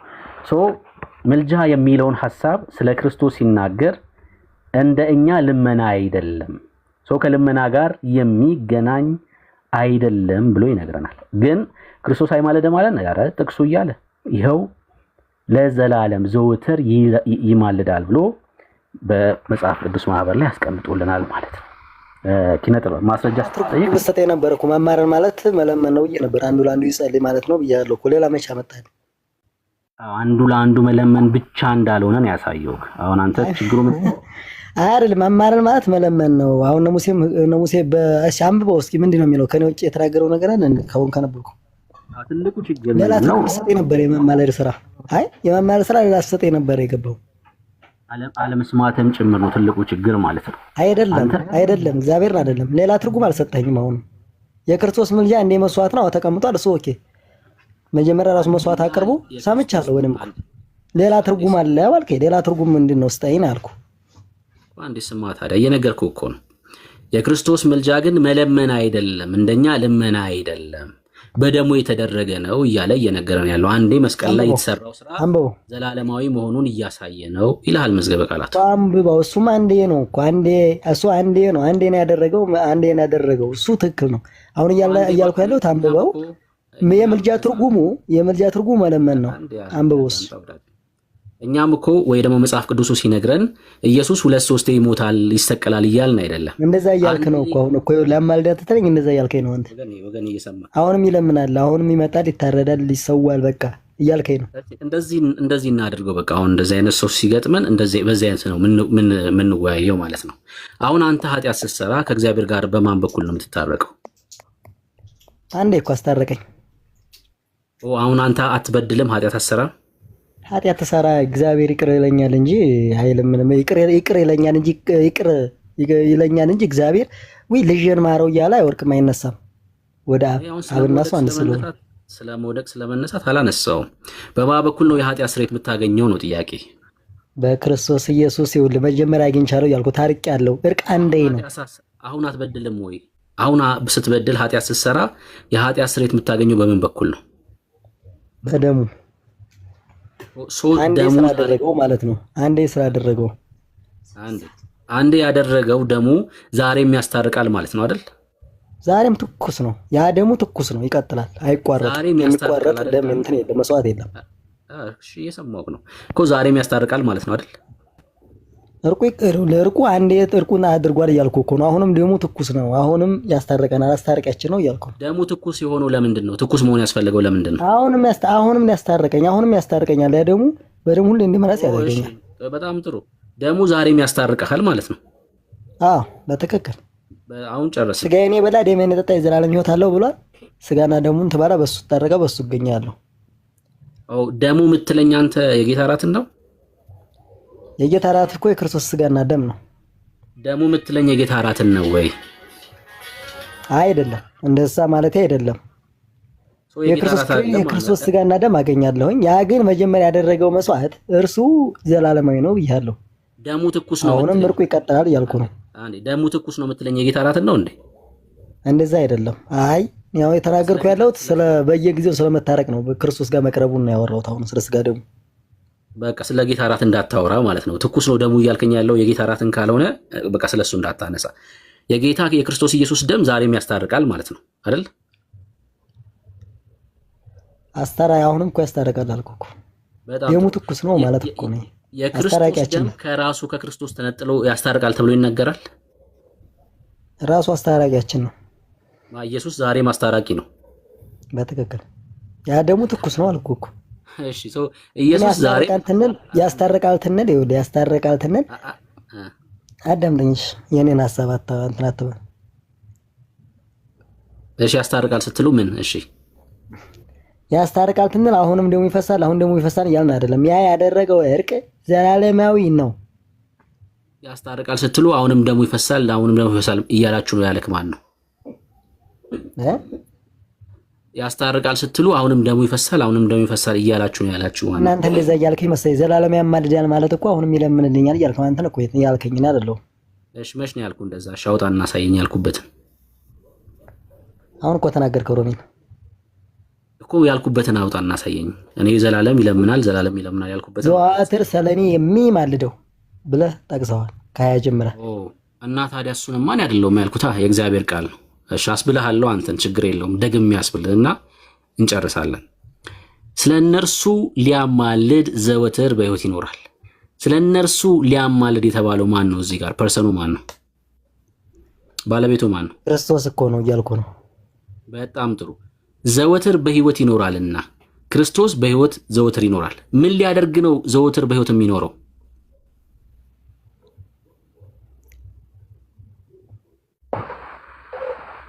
መልስ። ምን ሊያደርግ ነው ዘወትር በሕይወት የሚኖረው?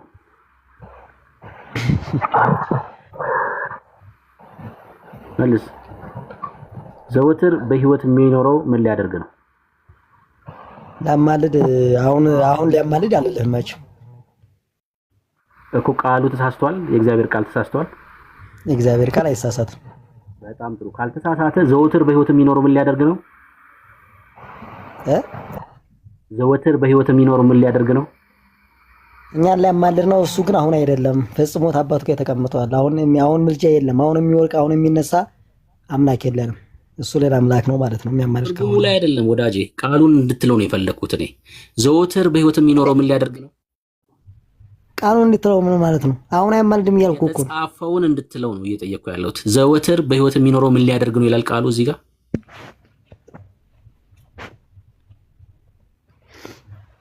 ዘወትር በስጋ ወራት ምልጃን ጨርሷል። አንዴ መስዋዕቱ ማለት ክርስቶስ፣ ሁለተኛ መስዋዕት አይሆንም ማለት ነው። በጭራሽ አትሉትም። በኢየሱስ አትልም በጭራሽ። ምክንያቱስ በቃ ዘወትር በህይወት እሺ፣ ዘወትር በህይወት ክርስቶስ ነው እያልኩ ነው። ክርስቶስ ነው ግን አሁን መስዋዕት አይሆንም። ሁለተኛ መስዋዕት የሚሆን አምላክ የለም እያልኩ ነው።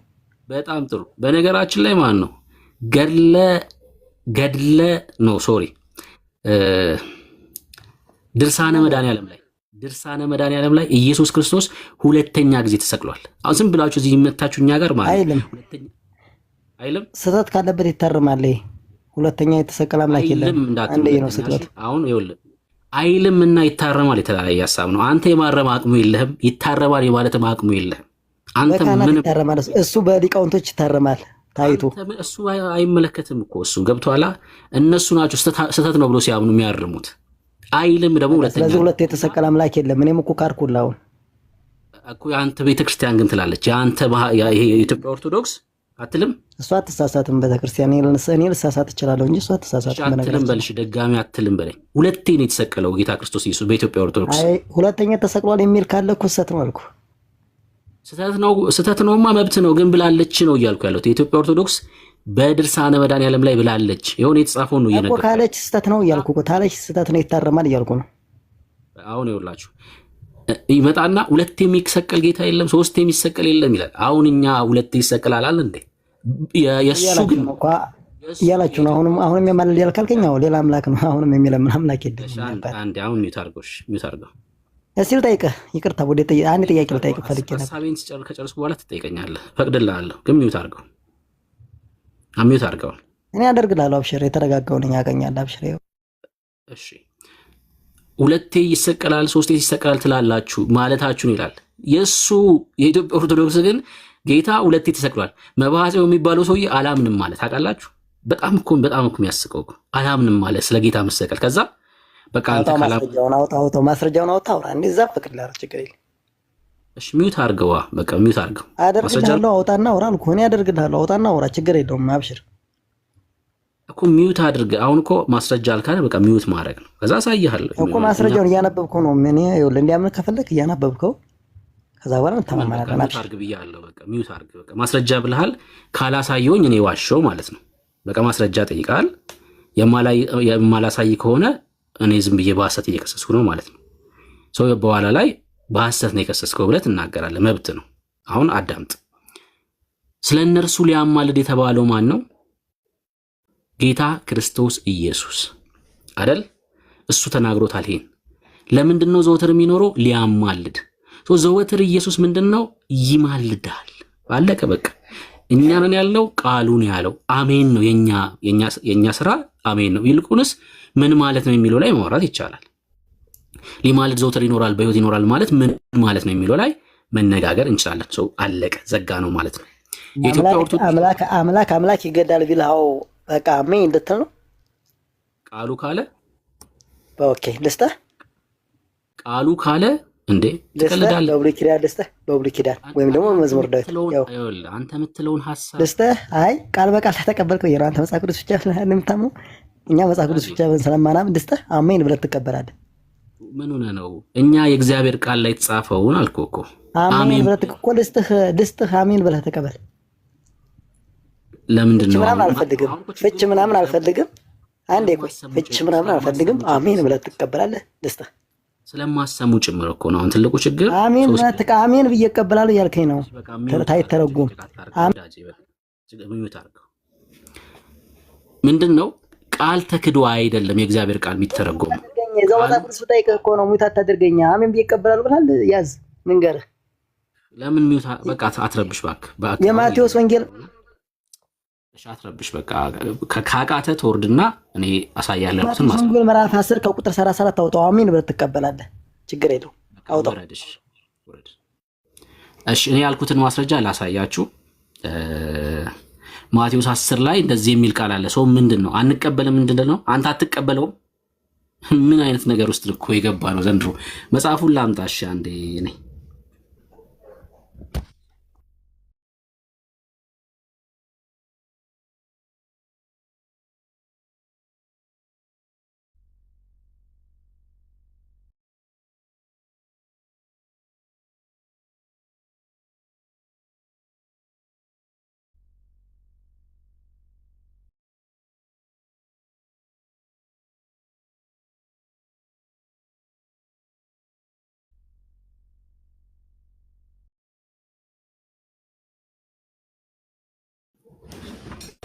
እሺ ጌታ ክርስቶስ ኢየሱስ ሁለቴ ተሰቅሏል ብላለች ነው አይደል ያልኩት? ይኸው ድርሳነ መድኃኔዓለም ላይ አላምንም ብሎ መባጽዮን ማለት ነው ጌታ ድጋሜ ተሰቀለ። ላሳያችሁ ማስረጃ ድርሳነ መድኃኔዓለም ወገድ ለመባጽዮን በግዕዝ በአማርኛ እንትኑን ላሳያችሁ ማለት ዋልድቢት ቅድስት ማርያም አቡነ ሳሙኤል አንድነት ገዳም በገዳሙ የታተመ ማለት ነው። ይህ መጽሐፍ የተተረጎመውና የተዘጋጀው አባ ጽጌ ሥላሴ መዝገቡ ያሳተሙት የዋልድቢት ቅድስት ማርያም አንድነት ገዳም መነኮሳት ናቸው። እሺ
እሺ ያው መጽሐፉ ራሱ መሆኑን ለማሳየት ያው ቦታውን እየፈለኩ ስለነበረ ነው።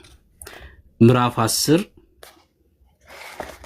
ገጽ 170 ገጽ 170 ገድለ መባጽዮን ዘረቡ ማለት ነው። ድርሳነ መድኃኔዓለም ላይ ገጽ 170 ምዕራፍ 10 ከ9 ወርም በኋላ አስቀድሞ እሱ የነገረውን ያንን ሰው ጠቅሰው ከቤቱም ከማደሪያውም አስገባው። ደረቱንም እየደቃ አለቀሰ። አዎ እንደገና ወደ ምድር ወርዶ ተሰቀለ ጌታ ክርስቶስ ኢየሱስ። ኦርቶዶክስ እንደዛ ትላለች። በዚያን ሰዓት ይህ የሚያየው ደነገጠ። ምን ሆንክም አለው። ሕማምህን አይቼ ስለ አንተ እንዴት እንዳለቅስ አሳየኝ ብዬ እኔ እግዚአብሔርን ለመንኩት። ጌታዬ ሆይ አንተ የወደድከውን ሁሉ ለምን እሰጥሃለሁ አልከኝ። አሁንም ይህን የለመንኩን ግለጽልኝ፣ አታሳፍረኝ። እሺ አባቴም እናቴም አንተ ነህ፣ ከአንተ በቀር ሌላ የለኝም። መባጽዮን እየለመነ ነው። እሺ እንዲህ እያልኩ ሳስብ ድንገት ተገለጸልኝ። መከራዬን ማየት ወደድክን አለኝ። ያንተ ኃይል ያጽናኝ፣ ነገር ግን ታሳየኝ ዘንድ ፍቃድ ይሁንልኝ አልኩት። ከዚህ በኋላ ታይ ዘንድ ና አለኝ። በብርሃን ሰረገላ ወደ ላይ አወጣኝ፣ ኢየሩሳሌምም አደረሰኝ። የተሰቀልኩባት ቀራንዮ ይህ ነው አለኝ። እሺ ጌታ እየነገረው ነው። የተሰቀልኩበት ቀራንዮ ይህ ነው አለኝ። በዚያ ጊዜ ዕፀ መስቀል መጣ። ተመልከቱ፣ መስቀሉ መጣ። መድኃኔዓለምም እንደቀደመው በላዩ ላይ ወጥቶ በዚያ ቆመ። ቅዱሳት የሆኑ እጆቹን በመስቀሉ ላይ ዘረጋ። እጆቹንም እግሮቹንም ተቸነከረ። ለሁለተኛ ጊዜ ለመባጽዮን እያሳየው ማለት ነው። ለመባጽዮን ለሁለተኛ ጊዜ ጌታ ተቸንክሮ እንዴት እንደተሰቀለ እያሳየው ነው። ካላየሁኝ አላምንም ብሎ ማለት ነው። ከዛስ የሾህ አክሊል በራሱ ተሸክሞ ደስ የሚሉ አይኖቹ እንባን ተሞልተው ታየኝ። ባየሁትም ጊዜ ሁለመናዬ ቀለጠ፣ ከመሬትም ወደቅኩ፣ እንደ ሞትኩም ሆንኩኝ። በመድኃኔዓለም በኃይሉ ጽናት ባይሆን ኖሮ ነፍሴ ከኔ በተለየች ነበር። ከመስቀሉ ወረደ። ሕመሜን ማየት አትችልም ብዬ ነበር ብሎ በቃሉ ኃይል አነሳኝ። ጌታዬ ሆይ የሞትን ገናናነት እንደዚህ የሚያስፈራና የሚያስደነግጥ መሆኑን አላወቅኩም ነበር። ምኞቴን የሰጠኸኝ ስምህ ይባረክ፣ ፈቃድህ በእኔ ላይ ይፈጸም አለ መባጽዮን። አሳየኝ ካላየሁ አላምንም ብሎ ዕፀ መስቀል መጥቶ መድኃኔዓለም እንደ ቀድሞ በላዩ ላይ ወጥቶ ቆመ። ቅዱሳት የሆኑ እጆቹ በመስቀል ላይ ዘረጋ፣ እጆቹንም እግሮቹንም ተቸነከረ ይላል። አሁን የኢትዮጵያ ኦርቶዶክስ መጽሐፍ። እሺ ሰማሁ።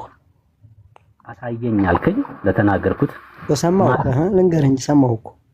ምን ነው የምትነግረኝ?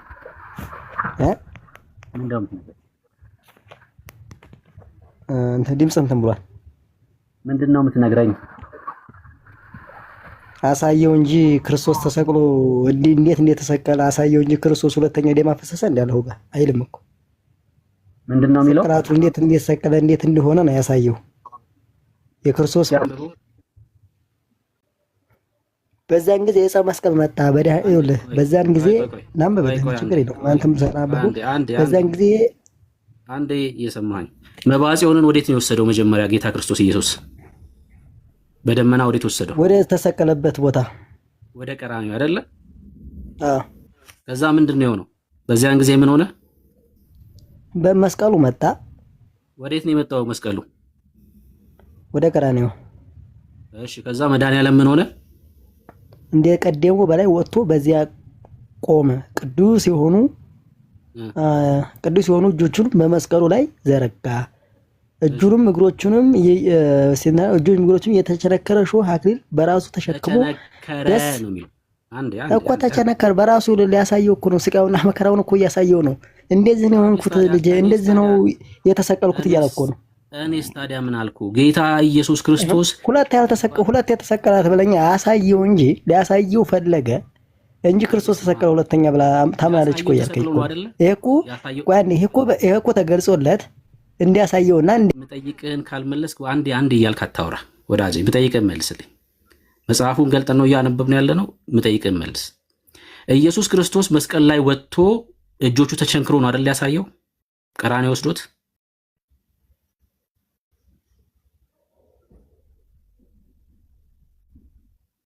ኪነ ጥበብ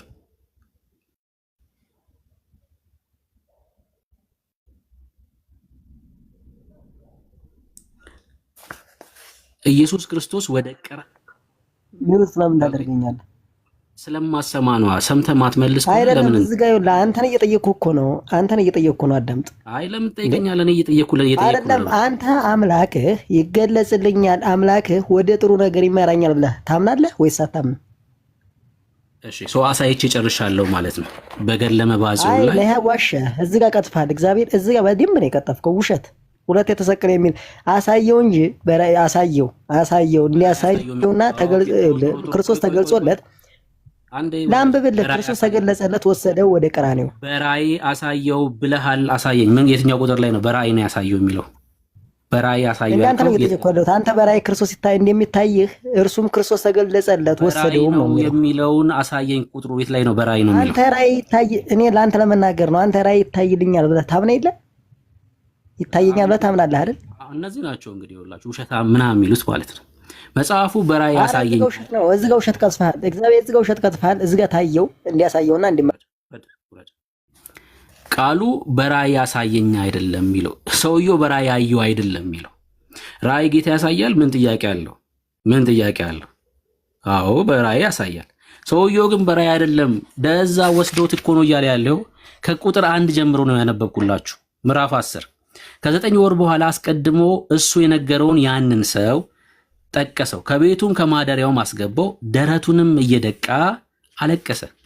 ከዛስ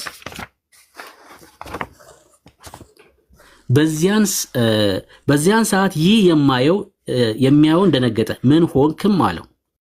ሕማምህን አይቼ ስለ አንተ እንዴት እንዳለቅስ አሳየኝ ብዬ እኔ እግዚአብሔርን ለመንኩት። ሲጸልይ እንመለከታለን። መባጽዮ የሚባለው ሰው የጌታን ሕማሙን ማየት ፈልገው። ከዛስ ጌታዬ ሆይ አንተ የወደድከውን ሁሉ ለምን እኔ እሰጥሃለሁ አልከኝ። አሁንም ይህን የለመንኩህን ግለጽልኝ፣ አታሳፍረኝ።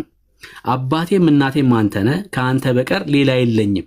እሺ እንዲህ እያልኩ ሳስብ ድንገት ተገለጸልኝ። ከዛስ መከራዬን ማየት ወደድክን? ኢየሱስ ተገለጠለትና መከራዬን ማየት ትፈልጋለህ? የአንተ ኃይል ያጽናኝ፣ ነገር ግን ታሳየኝ ዘንድ ፍቃድ ይሁን አልኩት። ከዛስ ከዚህ በኋላ ታይ ዘንድ ና አለኝ። በብርሃን ሰረገላ ወዴት? ወደ ላይ አወጣኝ። ኢየሩሳሌምም አደረሰኝ። በረራው ተካሄደ ማለት ነው። ከበረራው በኋላ የደረሱ ኢየሩሳሌም። ከዛስ ኢየሩሳሌም ከደረሱ በኋላ የተሰቀልኩበት ቀራንዮ ይህ ነው አለኝ። ስፍራውን አሳየው። ከዛስ በዚያን ጊዜ ዕፀ መስቀል መጣ። የሆነውን ድርጊት ነው እየነገረን ያለው። የሆነውን ድርጊት ዕፀ መስቀል መጣ። መድኃኔ ዓለምም አስቀድሞ በላይ ወጥቶ በዚያ ቆመ። እንዴ ድጋሜ መባጽ። አሁን ተመልከቱ። ሌላ ሰውዬ መጥቶ አሁን አደፍርስም መጥቶ አላምንም ቢል ጌታ እንደገና እየመጣ ሊያሳያቸው ነው ማለት ነው አይደል? ጋሽ ጫኔ መጥቶ አላምንም ቢሉ ጌታ እየመጣ እንደገና ቀራንዮውን እየወሰደ ሊያሳያቸው ነው ማለት ነው። እንደዚህ አይነት ቀልድ ነው የጻፉት። እንደዚህ አይነት ቀልድ እና መጽሐፍቶቻቸው እንደዚህ ይቀልዳሉ።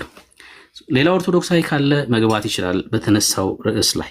እኛ ግን ክርስቲያኖች ያላነበብነውን ያልተመለከትነውን ነገር በጭራሽ ነው ማንናገረው። ያላነበብነውን ያላየነውን ነገር ኦርቶዶክስ ብለን መጽሐፍቶቿ ላይ የሌለውን ነገር በጭራሽ አናወራ። አንተ አትመጥንም በቃ ለውይይቱ ኦልሬዲ የክርስቶስን ምልጃ ማምናሃል። ሌላ ኦርቶዶክሳዊ በርዕሱ ላይ ማውራት የሚችል መግባት ይችላል። እሺ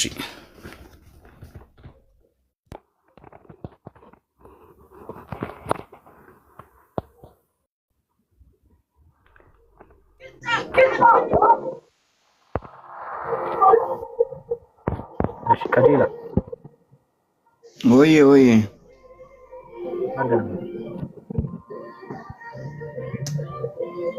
አከም ጅርተን የት ቤተ እምነት ነው? የት ቤተ እምነት ነው? ፕሮቴስታንት ነኝ።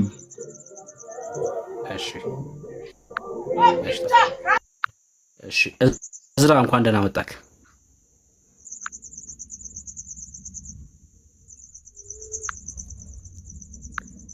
እዝራ አለ? በስህተት ነው ብሩኪ ይቅርታ። እሺ ወንድሜ። Wow, thank you, Barbie.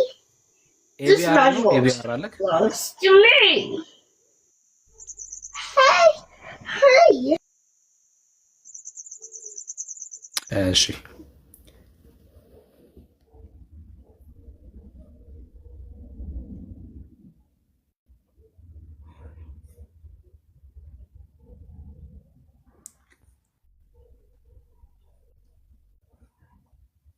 ቢኒያም እንኳን ደህና መጣክ።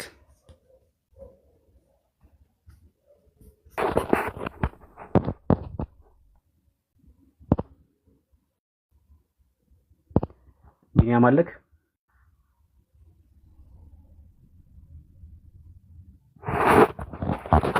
ያወራ ከሆነ ሚዩት ነው።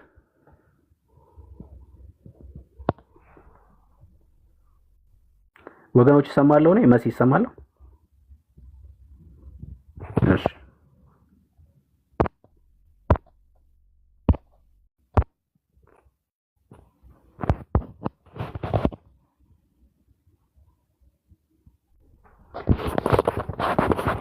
ኢየሱስ ክርስቶስ ለአብ ሰግዷል ብላችሁ ታምናላችሁ? ክርስቲያኖች ኢየሱስ ክርስቶስ ለአብ ሰግዷል፣ አብን አምልኳል ብላችሁ ታምናላችሁ? አብን አምልኳል፣ ለአብ ሰግዷል ብላችሁ ታምናላችሁ? ያው ስለ ነገረ ክርስቶስ እየተወራ ስለሆነ ብዬ ነው በዚህ ያነሳሁት። አብን አምልኳል፣ ለአብ ሰግዷል። አታምንም?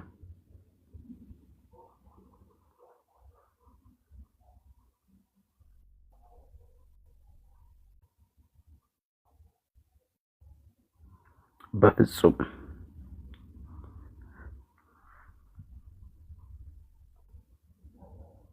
አላምንም። ጥቅስ አንብብላችሁ እንዴት እንደምትረዱት ልጠይቃችሁ። አሁን የኢትዮጵያ ኦርቶዶክስ ሃይማኖተ አበው የሚባለው መጽሐፍ ታውቃላችሁ አይደል? ሃይማኖተ አበው ላይ ጌታ ኢየሱስ ክርስቶስ አብን አምልኳል፣ ለአብ ሰግዷል ብለው አስቀምጠዋል። ለአብ ሰግዷል፣ አብን አምልኳል ብለው አስቀምጠዋል። ምን ትላላችሁ? ዮሐንስ ወንጌል መጽሐፍ ምዕራፍ 4 ላይ እንደዚህ ይላል፣ ኢየሱስም እንዲህ አላት፣ አንቺ ሴት እመኚኝ፣ በዚህ ተራራ ወይም በኢየሩሳሌም ለአብ የማትሰግዱበት ጊዜ ይመጣል። ቁጥር 22 እናንተ ስለማታውቁት ትሰግዳላችሁ፣ እኛ መዳን ከአይሁድ ነውና ለምናውቀው እንሰግዳለን። ነገር ግን በእውነት የሚሰግዱ ለአብ በመንፈስ በእውነት የሚሰግዱበት ጊዜ ይመጣል፣ አሁንም ሆኗል። አብ ሊሰግዱለት እንደዚህ ያሉትን ይሻልና እግዚአብሔር መንፈስ ነው፣ የሚሰግዱለትም በመንፈስና በእውነት ሊሰግዱለት ያስፈልጋቸዋል ይላል። አረ በጣም ብዙ ሃይማኖት አበው እንዳለ እኮ እንደዛ ነው የሚለው። ሰው ቁጥር 22 ላይ ነው 23 ላይ 22 ላይ እናንተ ለማታውቁት ትሰግዳላችሁ አለ ጌታ። ከዛ እኛ ግን መዳን ከአይሁድ ነውና ለምናውቀው እንሰግዳለን። ይሄን የተናገረው ጌታ ክርስቶስ ኢየሱስ ነው። እንዴት ተረዳችሁት ይሄን ጥቅስ? እኛ መዳን ከአይሁድ ነውና ለምናውቀው እንሰግዳለን አለ ኢየሱስ ክርስቶስ። እንሰግዳለን የሚለውን ንግግር የተናገረው ጌታ ነው። ሰው ይሄን የመጽሐፍ ቅዱስ ጥቅስ ይዞ ከፈለጋችሁ አሳያችኋለሁ። እሺ አሳያችኋለሁ። ኢየሱስ ክርስቶስ አብን አምልኳል፣ ለአብ ሰግዷል ብሏል ሃይማኖት አበው ላይ። አንተ አሁን እኮ ለውይይት አትመጥንም። በቃ ለውይይት አትመጥንም። ሰው ተደማምጦ ካላወራ የሚጠየቀውን ካልመለሰ ምናምን ተረጋግቶ ካላወራ እንደ አንድ አይሁዳዊ ሰው ሆኖ እያወራ ስለነበረ ነው። ኦኬ እሺ ዕብራውያን መጽሐፍ ምዕራፍ 2 ላይ ያለውን ጥቅስ እሺ ላንብብላችሁ። ዕብራውያን መጽሐፍ ምዕራፍ 2 ላይ ያለውን ጥቅስ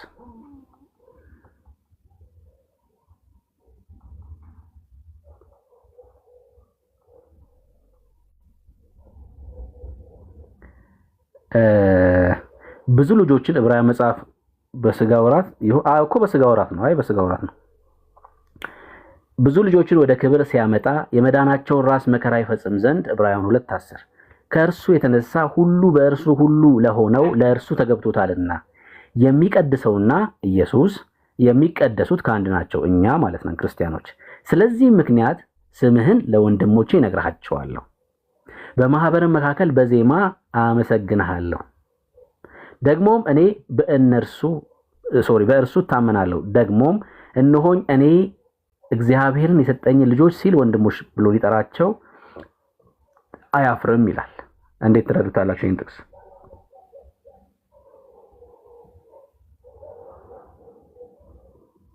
ስምህን ለወንድሞቼ እነግራቸዋለሁ ያለው ማን ነው? ስለዚህም ምክንያት ስምህን ለወንድሞቼ እነግራቸዋለሁ፣ በማህበርም መካከል በዜማ አመሰግንሃለሁ ያለው ማን ነው? በዜማ አመሰግንሃለሁ ያለው ማን ነው? ኦፍ ኮርስ በስጋ ወራት።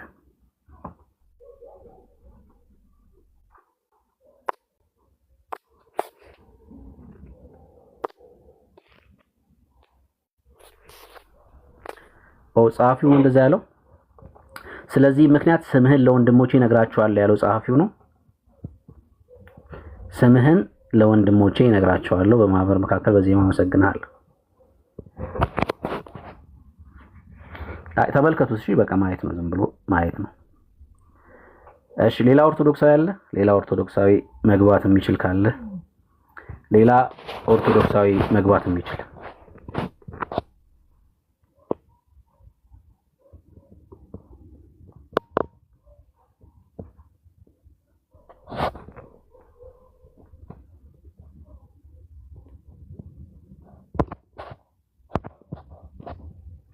እሺ ጽዮን አለሽ?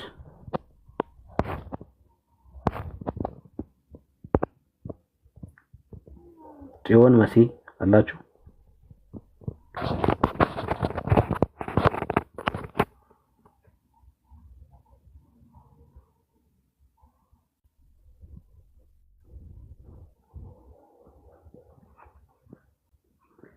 ዛሬ የኤርሚ ወዳጅ ላይቭ ላይ ሰክረው መተው አይታችሁታል። እሱም ቪዲዮ አይታችሁታል። እሱም ቪዲዮ የኤርሚ ወዳጅ ላይቭ ላይ ሰክረው መጥተው ዛሬ እንግዲህ እኛን ስለተሳደቡ ፖስት አድርጌዋለሁ ቪዲዮውን እኛን ስለተሳደቡ ማለት ነው። እዛውም ጸያፍ የሆነ ነገር ሲናገሩ ስለሰማዋቸው እዚህ መጥተው ብዙ ጊዜ የሚወያዩ ሰው ናቸው። ቪዲዮውን ፖስት አድርጌዋለሁ እኛን ሲሳደቡ ስለነበረ ማለት ነው። ወደፊት መጥተው መወያየታቸው ስለማይቀር ሜላ ያለ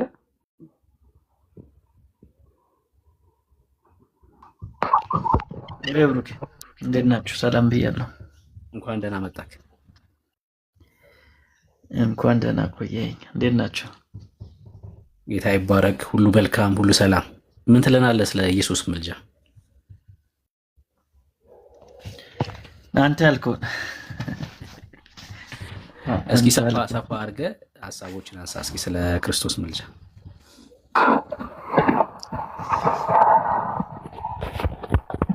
እሺ የሚወያይ ሰው ቢኖር አሪፍ ነበር። ከሌለ ግን የኢየሱስ ምልጃ ምንድነው የሚለው ላይ ትንሽ ነገር ማስቀመጥ ይቻላል። የኢየሱስ ምልጃ የማይቀበል ሰው መናፍቅ ነው። ይሄ በደንብ ረገጥ አድርገን መናገር አለብን። የኢየሱስ ምልጃ የማይቀበል መናፍቅ ነው። መናፍቅ ማለት እንደምታውቁት ያው ከፍሎ የሚያምን ማለት ነው። ስለዚህ ኦርቶዶክሳውያን በዚህ ጉዳይ ላይ ምንድናቸው? መናፍቃን ናቸው። እንዴት ካላችሁኝ ያው ቅድም ሲታወሩበት የነበረው ጥቅስ አለ መጀመሪያ ላይ የሮሜ መልእክት ምዕራፍ 8 ቁጥር 34 ላይ ያለው ኦርቶዶክሶች አጥብቀው የሚጠሉት ጥቅስ እኛ ደግሞ አጥብቀን የምንወደው ጥቅስ ማለት ነው። እዛ ላይ ምንድነው የሚለን? ሐዋርያው ጳውሎስ የሞተው ይልቁንም ከሙታን የተነሳው ይላል። ኦርቶዶክሶች ኢየሱስ እንደሞተ ያምናሉ ወይ? አዎ ያምናሉ። ይልቁንም ከሙታን የተነሳው ይላል። ከሙታን መነሳቱን ያምናሉ ወይ ከተባለ አዎ ያምናሉ። ያው ቢያንስ በዓመት አንዴ የትንሣኤን ቀን ስለሚያከብሩ ማለት ነው። ከዛ ደግሞ በእግዚአብሔር ቀኝ ያለው ይላል። ይህንንስ ያምናሉ ወይ ከተባለ ይህንንም ያምናሉ፣ በአብ ቀኝ ያለ ይላሉ።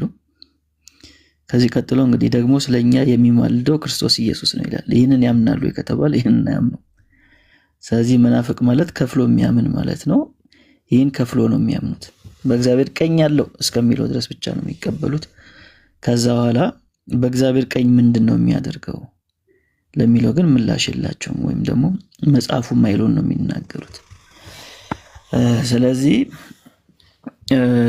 ኢየሱስ መሞቱን መነሳቱን በእግዚአብሔር ቀኝ መሆኑን በእግዚአብሔር ቀኝ ደግሞ ስለኛ እንደሚማልድ ማመን ግዴታ ነው። ይህን ያላመነ ሰው መናፍቅ ነው፣ እንደሚማልድ ማለት ነው። ምናልባት ይማልዳል ሲባል ምን ማለት ነው የሚለው ላይ እሱ ላይ መነጋገር ይቻላል።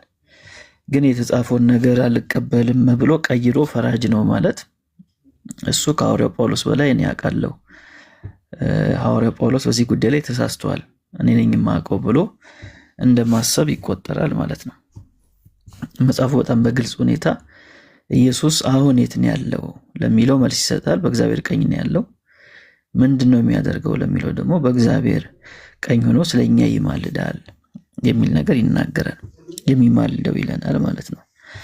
ስለዚህ ጌታችን ኢየሱስ ክርስቶስ የምልጃን ስራ አሁን ላይ ይሰራል። ይሄ በቃ የሐዋርያዊ ትምህርት ነው። ሐዋርያቶች ያስተማሩት ትምህርት ነው። ይሄን እንዴት ነው የምንረዳው ከተባለ እሱ ውይይት ሊያስፈልግ ይችላል። ምንድነው ትርጉሙ የሚለው ልንነጋገርበት ይችላል። ግን የምንነጋገረው መጀመሪያ ላይ ቃሉ እንደሚል ከተማመን ብቻ ነው። ሐዋርያው ጳውሎስ እንደዛ ብሎ አስቀምጦታል በሚለው ጉዳይ ላይ ከተስማማን ወደ የቃሉ ፍቺ ላይ ደግሞ መግባት እንችላለን ማለት ነው፣ ወደ ቃሉ ፍቺ። ስለዚህ በሰማይ የሚማልደው ማን ነው? ኢየሱስ ነው፣ ሌላ የለም። ቢኖር ደስ ይለን ነበር። እኛ እኮ ተቃዋሚዎች አይደለንም። ቢኖር ደስ ይለን ነበር፣ ችግር አልነበረም። ግን በጣም ስፔሲፊክ አድርጎ በነጠላ ነው የሚነግረን። አንድ ነው፣ ከዛ ደግሞ ወንድ ነው፣ ሴትም አይደለችም። ስለኛ የሚማልደው ነው የሚለው። ስለኛ የምትማልደው አልየለንም። ስለዚህ በሰማይ ሴት የለችም ስለኛ የምትማልድ። እና ደግሞ ብዙ አይደሉም፣ አንድ ነው፣ ነጠላ ነው። ስለዚህ ነው በሰማይ ምንም አማላጅ የለም ብለን የምናምነው ከኢየሱስ ውጪ በዚህ ምክንያት ነው። አንድ ነው፣ እሱም ወንድ ነው። እሱም በስም ተነግሮናል፣ ኢየሱስ ክርስቶስ ነው ይላል እዛው ሮሜ 8:34 ላይ እና በጣም በቂ የሆነ ጥቅስ ነው። በነገራችን ላይ እያንዳንዱን ሲኩዌንስ ሐዋርያው ጳውሎስ በሚገባ ቅድመ ተከተሉን ጠብቆ ነው የሚነግረን። የሞተው ይላል፣ ከዛ ከሙታን እንደተነሳ ይናገራል፣ ከዛ በእግዚአብሔር ቀኝ እንዳለ ይናገራል፣ ከዛ ምን እንደሚሰራ ይናገራል። ከዛ እሱ ደግሞ ማን ነው? ምናልባት ያው ደፋር የሆኑ ሰዎች ወደፊትም ተነስቶ ስሙን ባይጠቅስ ሌላ ሰው ነው ሊሉም ይችላሉ እና በግልጽ ክርስቶስ ኢየሱስ ነው በማለት 4 ነጥብ ያደርገዋል ማለት ነው። ክርስቶስ ኢየሱስ ነው። ስለዚህ ኢየሱስ መሆኑን ሐዋርያው ጳውሎስ ይነግረናል።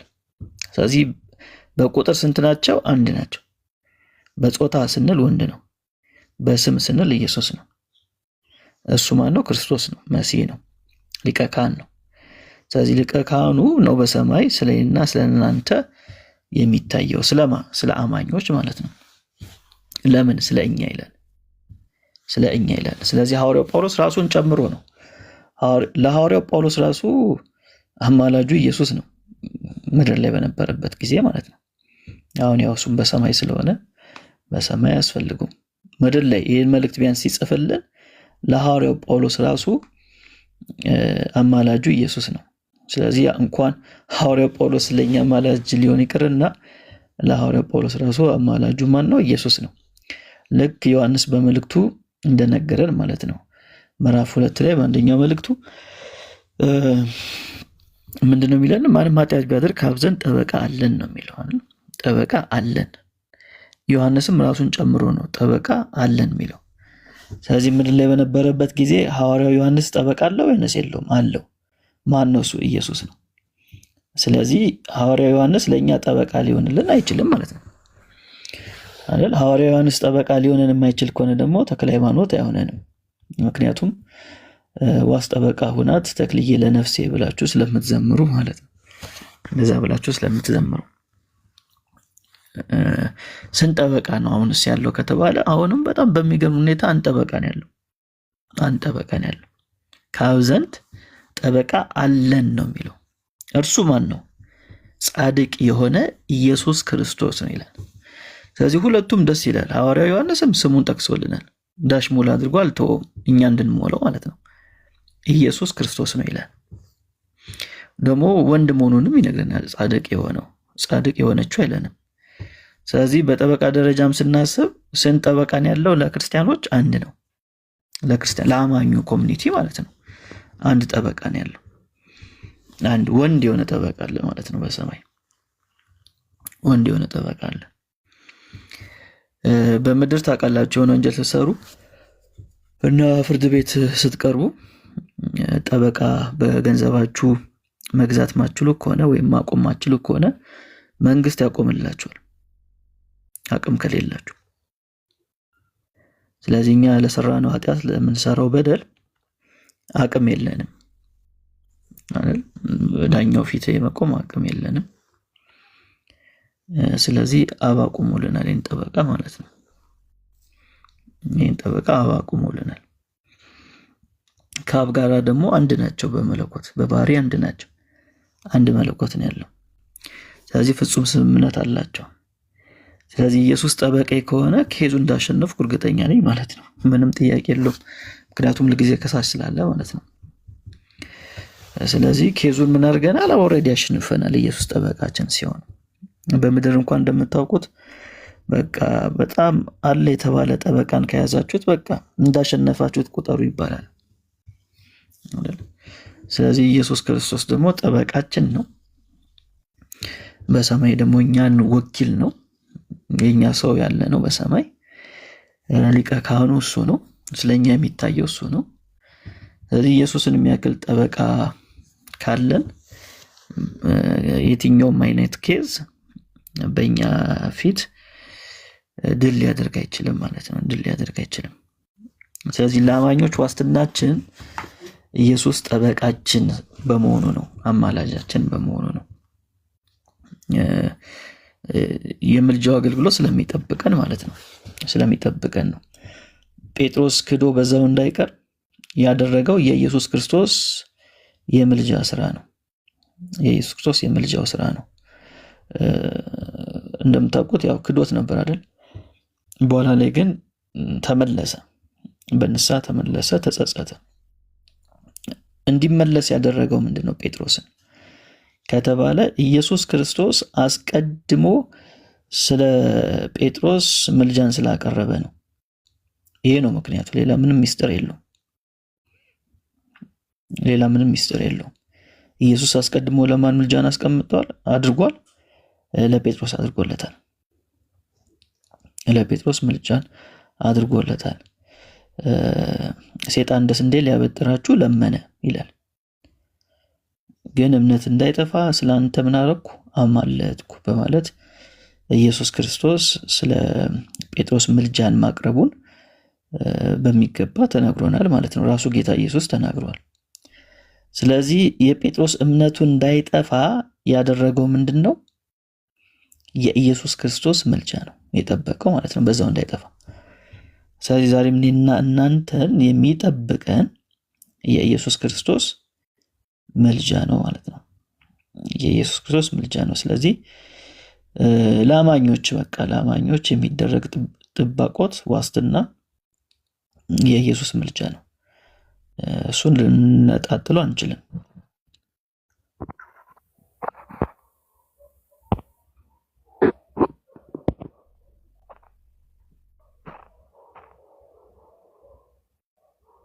እሺ አሰዋለ ብርክ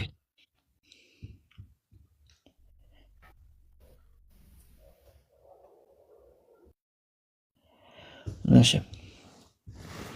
ስለዚህ እዚህ ላይ ጥያቄ ሐሳብ ካላችሁ ማውራት እንችላለን።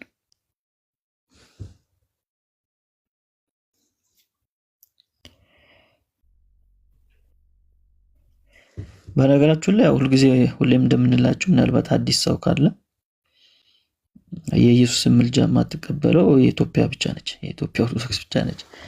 ሌሎቹ አህት አብያተ ክርስቲያናት የሚባሉት ኢየሱስ አማላጅ እንደሆነ ያምናሉ፣ ኢንተርሲድ እንደሚያደርግ ያምናሉ። ኦርቶዶክስም ያው በአንድምቷ ስለኛ ይከራከራል ትላለች። ስለኛ ይከራከራል ብላ ተርጉመዋለች። እውነት ነው፣ ስለኛ ይከራከራል። በዛም ማየት እንችላለን። ስለኛ ይከራከራል፣ ጠላትን ድል ይነሳል፣ ጠላት የሚያመጣውን ክስ ውድቅ ያደርጋል ማለት ነው። ኢየሱስ ጠላት የሚያመጣብን በእኛ ላይ የሚያመጣውን ክስ ውድቅ ያደርጋል። ስለዚህ ስለኛ ምን ያደርጋል? ይከራከራል። ስለኛ ይከራከራል፣ ድል ይነሳል ማለት ነው። ለምን? ስለኔ ኃጢአት፣ ስለኔ በደል የፈሰሰ ደም አለ፣ የፈሰሰ ደም አለ። ስለዚህ የትኛውም ኃጢአት ከዚህ ደም የበለጠ ስላልሆነ አማኙ የሚጠበቅበት በእምነት ወደዚህ ወደ ጸጋው ዙፋን መቅረብ ነው። ስለዚህ ወደሱ እስከቀረብን ድረስ በዛ ደም ምን ያደርጋል? ያነጻናል ማለት ነው። በሞቱ ያነጻናል፣ ድልን እናገኛለን። ስለዚህ የትኛውም ክስ በኢየሱስ ፊት አቅም አይኖረውም። ኦልሬዲ የተከፈለ ነገር ስላለ ማለት ነው። ኦልሬዲ የተከፈለ ነገር ስላለ እና ይሄ ነገር ከገባን እንግዲህ እኛ ጠበቃለን ብለን ዝም ብለን ደግሞ እንደፈለግን እንሁን ማለት አይደለም። እንደዛ ደግሞ አይቻልም። እንደዛ ደግሞ አይቻልም። ከልብ የሆነ መመለስ ነው የሚያስፈልገው። ስለዚህ እንደፈለግን ሁነን እንጠበቃለን፣ እንደሱ አይሆንም፣ እንደሱ አይሆንም። ግን ያው በዚህ ምድር ላይ እስካለን ድረስ በኃጢአት ኢንቫይሮንመንት ውስጥ ነው ያለ ነው፣ በወደቁ ዓለም ውስጥ ነው ያለ ነው። ስንወድቅ ስንስት ተስፋ እንዳንቆርጥ ጠበቃለን፣ አይዟችሁ ተብለናል። ዝም ብለን እኮ ብናስበው በኖርማል አእምሮ ስናስበው ኃጢአት ለሰራ